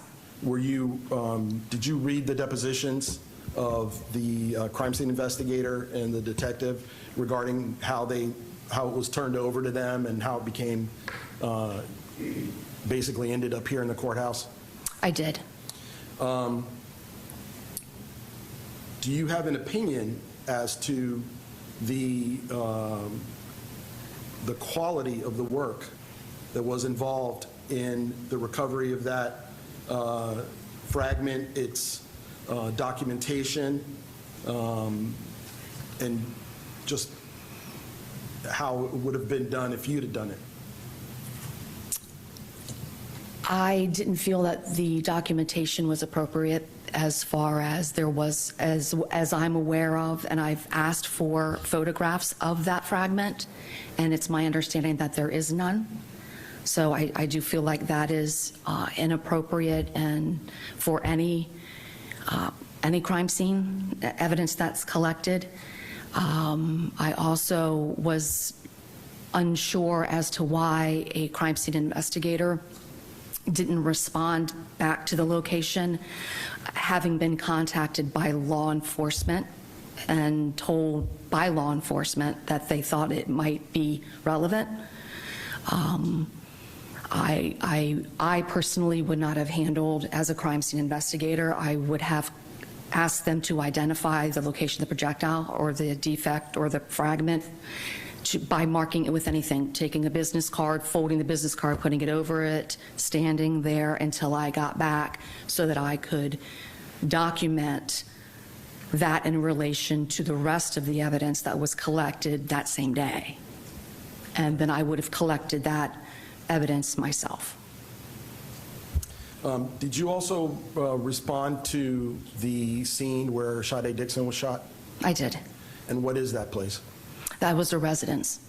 And you went there in person? I did. We've seen a lot of photographs here during the trial. I was wondering if your contact with that location gave you a sense of its size so that we could maybe get a better idea of that. Yes, that's one of the primary reasons that I visit. I try to visit as many crime scenes that are available to me if I don't respond initially. And one of the main reasons that I do that is because I want to get a spatial orientation for logistics-wise. I also like to see what the terrain looks like. I like to see what the surrounding areas are like, because a lot of times there are so many photographs and there's so many different angles that sometimes things look much further away than they are, and you get to location and you're like, wow, this is a lot smaller than I thought it was. So it gives you more of a tangible idea of the environmental factors that could have affected some of the evidence at a location. Your Honor, may I ask the witness to step down? Yes. Ms. Cox, I was wondering, could you use this area here to demonstrate, in human physical terms, what the size of the front yard of that house? All the photographs we've been looking at show the doors, which I guess we can use this area here more or less for that. And then there's the yard, and there's a little bit of garden and whatnot. How far back does it go? How wide is it? It is actually small. I was surprised. I parked in the street directly in front of the residence, and it was kind of sloped. And I parked there, and I would say from the sidewalk, it was really no more than this long. And we're talking about from where you're standing, which is right in front of the podium, to where the wall in front of the jury begins? Yes. That would be the house? Yes, it's close. It's a lot closer than it was in the photographs. Would you care to estimate what that size is? Maybe 12, 13 feet. Might be a little bit more than that, but you didn't measure the place yourself, though? I did. But you recall what it felt like when you stood there? Correct. All right. I literally thought to myself, this is not as big as I thought it was. So from where you're standing right now, is this, we're looking at the sort of L section in the jury box. Would this be fair representation of where the doors were? I would say that's where the front porch is. It would be a good bunch of it, because there's pillars on either side, so the abutment that comes out would be consistent with about where the pillar would be. And then the door would be about where the seats are. Okay. And you said you're standing at the edge where the sidewalk starts? Yes. So it's the average width of the street? Yes. 2 cars can pass comfortably? Yes. And if you park 1 car on it, it would be pretty close to where you are. If you park the car along the sidewalk, Yes. right? It would be pretty close to where you are Correct. in terms of the distance from the house itself. Right. And I parked a little bit further. I parked on a little bit of a slope so I could actually walk up the sidewalk and past the residence so I could get a full view, and so I would have actually really walked up to the residence. Okay, thank you. I have nothing further, Ryan. Cross?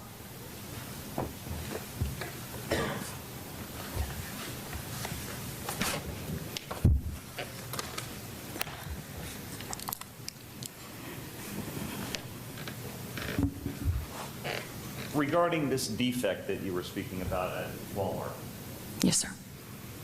just by looking at the defect, you cannot say that it's from a projectile, correct? You can say it's consistent with. I can't eliminate it, but I can't say that it absolutely is. Correct. And you can't determine by looking at the defect when it was placed there, only that you know it was there on January 15th of 2017 based on the crime scene investigator's photo. Correct. You can't say by looking at the defect how it got there. I feel as though something struck the window pane, so I feel as though something struck it. Okay. You can't say specifically just by looking at the defect what caused it to be here. Say something struck it, you don't know what struck it. Correct. You can't say who caused it to be put there. I cannot. You can't say whether it even is related to the incident that happened at Walmart on January 9th, 2017, or something that happened before then. I can't say either way. Could be, could not be. Okay.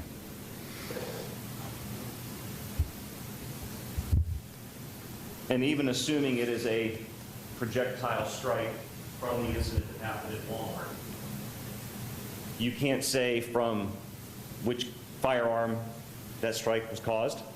I cannot. You can't say based on the defect whether it was a ricochet?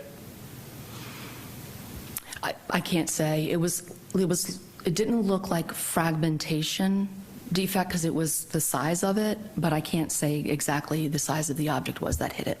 And you can't say by looking at the defect if it was from this incident, which shot and sequence caused it? I can't. Okay. The information that you obtained when you went to the Long Peak Drive scene, the Dixon scene, okay? Yes. You sat down and you kind of estimated some distances, correct? Correct. Those are just estimations? Correct.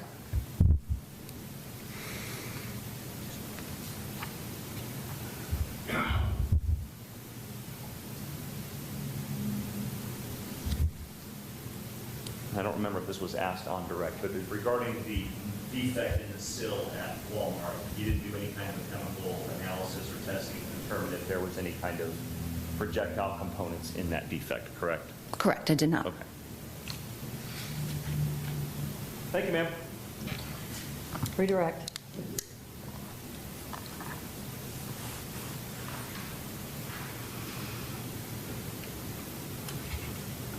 Ms. Cox, it's possible that that defect represents a bullet ricochet. Is that correct? It cannot be excluded. That's correct. And if a bullet hit that spot and bounced away, can you exclude the possibility that it could travel quite some distance from that location?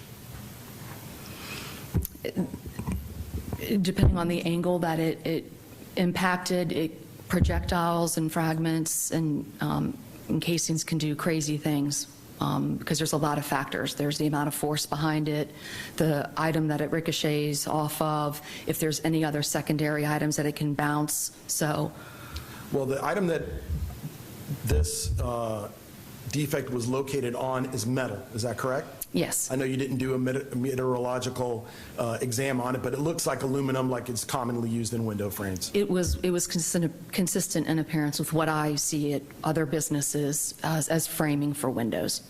And if a bullet fragment is found several yards away from that location, and there's no known origin for that bullet fragment, could you exclude the possibility that a bullet hit that window frame and bounced off, ricocheted off, and then proceeded southward or possibly southward, and then was located like the fragment that we have in evidence here. Could you exclude that? No, I would say that's absolutely what happened because the defect was a strike mark. The defect was not what we consider to be a projectile hole.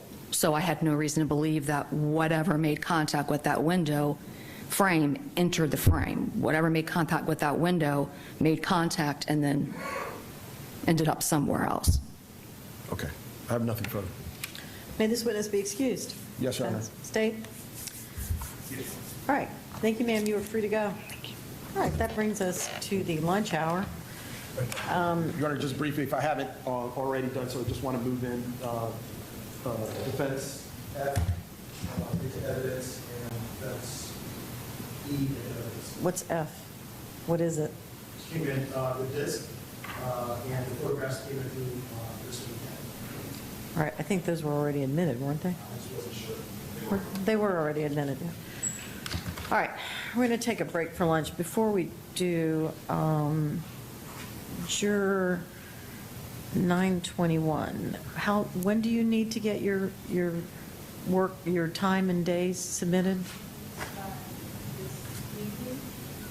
What do you mean by this evening? Like after 5? All right. For some reason, this hotel does not appear to have a computer that you can use. Is there any? They do? Where? Is there, this lady needs to use a computer to log in to get paid, to get her timesheets logged. Is there any juror who has a computer who would be willing to let her use it? All right, I'm going to instruct the deputies to have the two of you hook up so that you can get this done and get your paid times in, all right? And I have a question from the jury, which is during deliberations, will we have access to the court reporter's report? If you're asking me if you get a printout of the transcript, the answer is no, you do not. If you need a witness's testimony read back to you, you may request that. All right? But that's part of the reason we provide you with notepads. All right, enjoy your lunch, folks. I'll talk to you all after lunch. Thank you.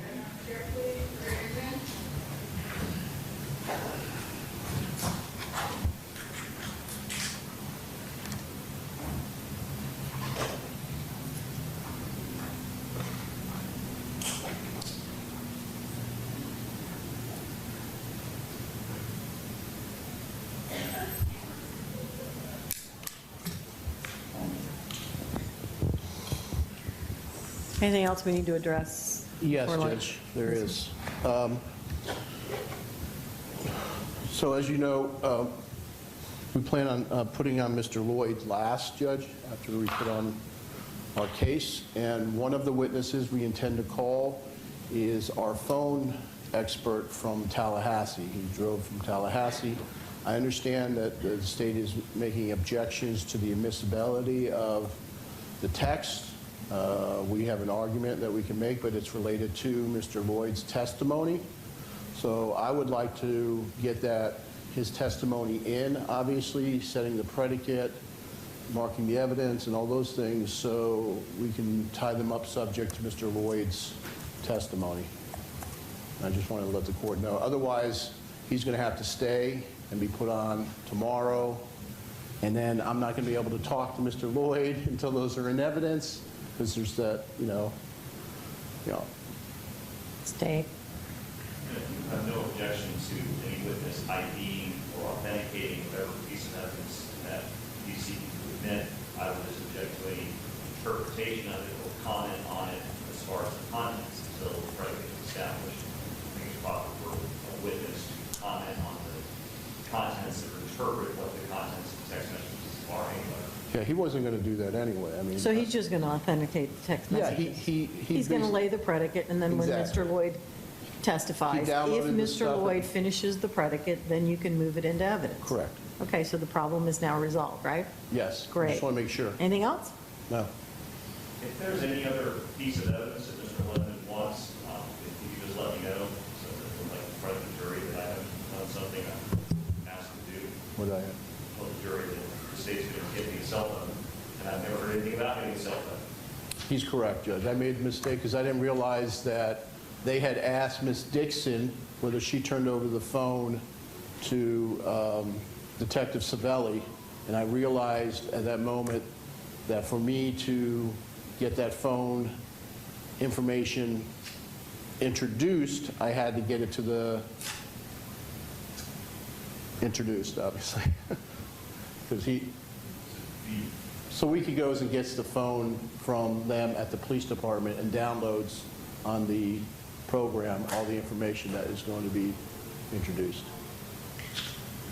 We don't have any objection to the lack of the actual phone being in evidence. We know where it came from. We all know the text messages came from the phone, so that's fine. We don't have the objection to the. Yeah, but I don't need the phone then if that's the case.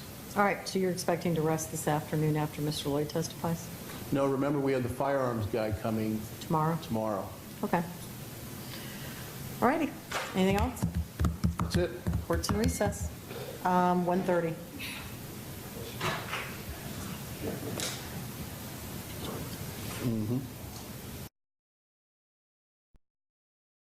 Pulled it, but I was just wanting to get the recent shit.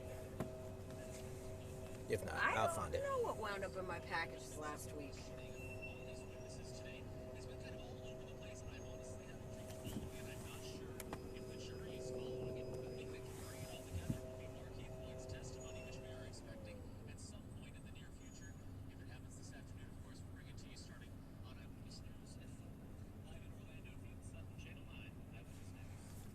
Say how long the lunch break was going to be. Look, we need to go grab something. If not, we're eating at getting us a bowl of ramen.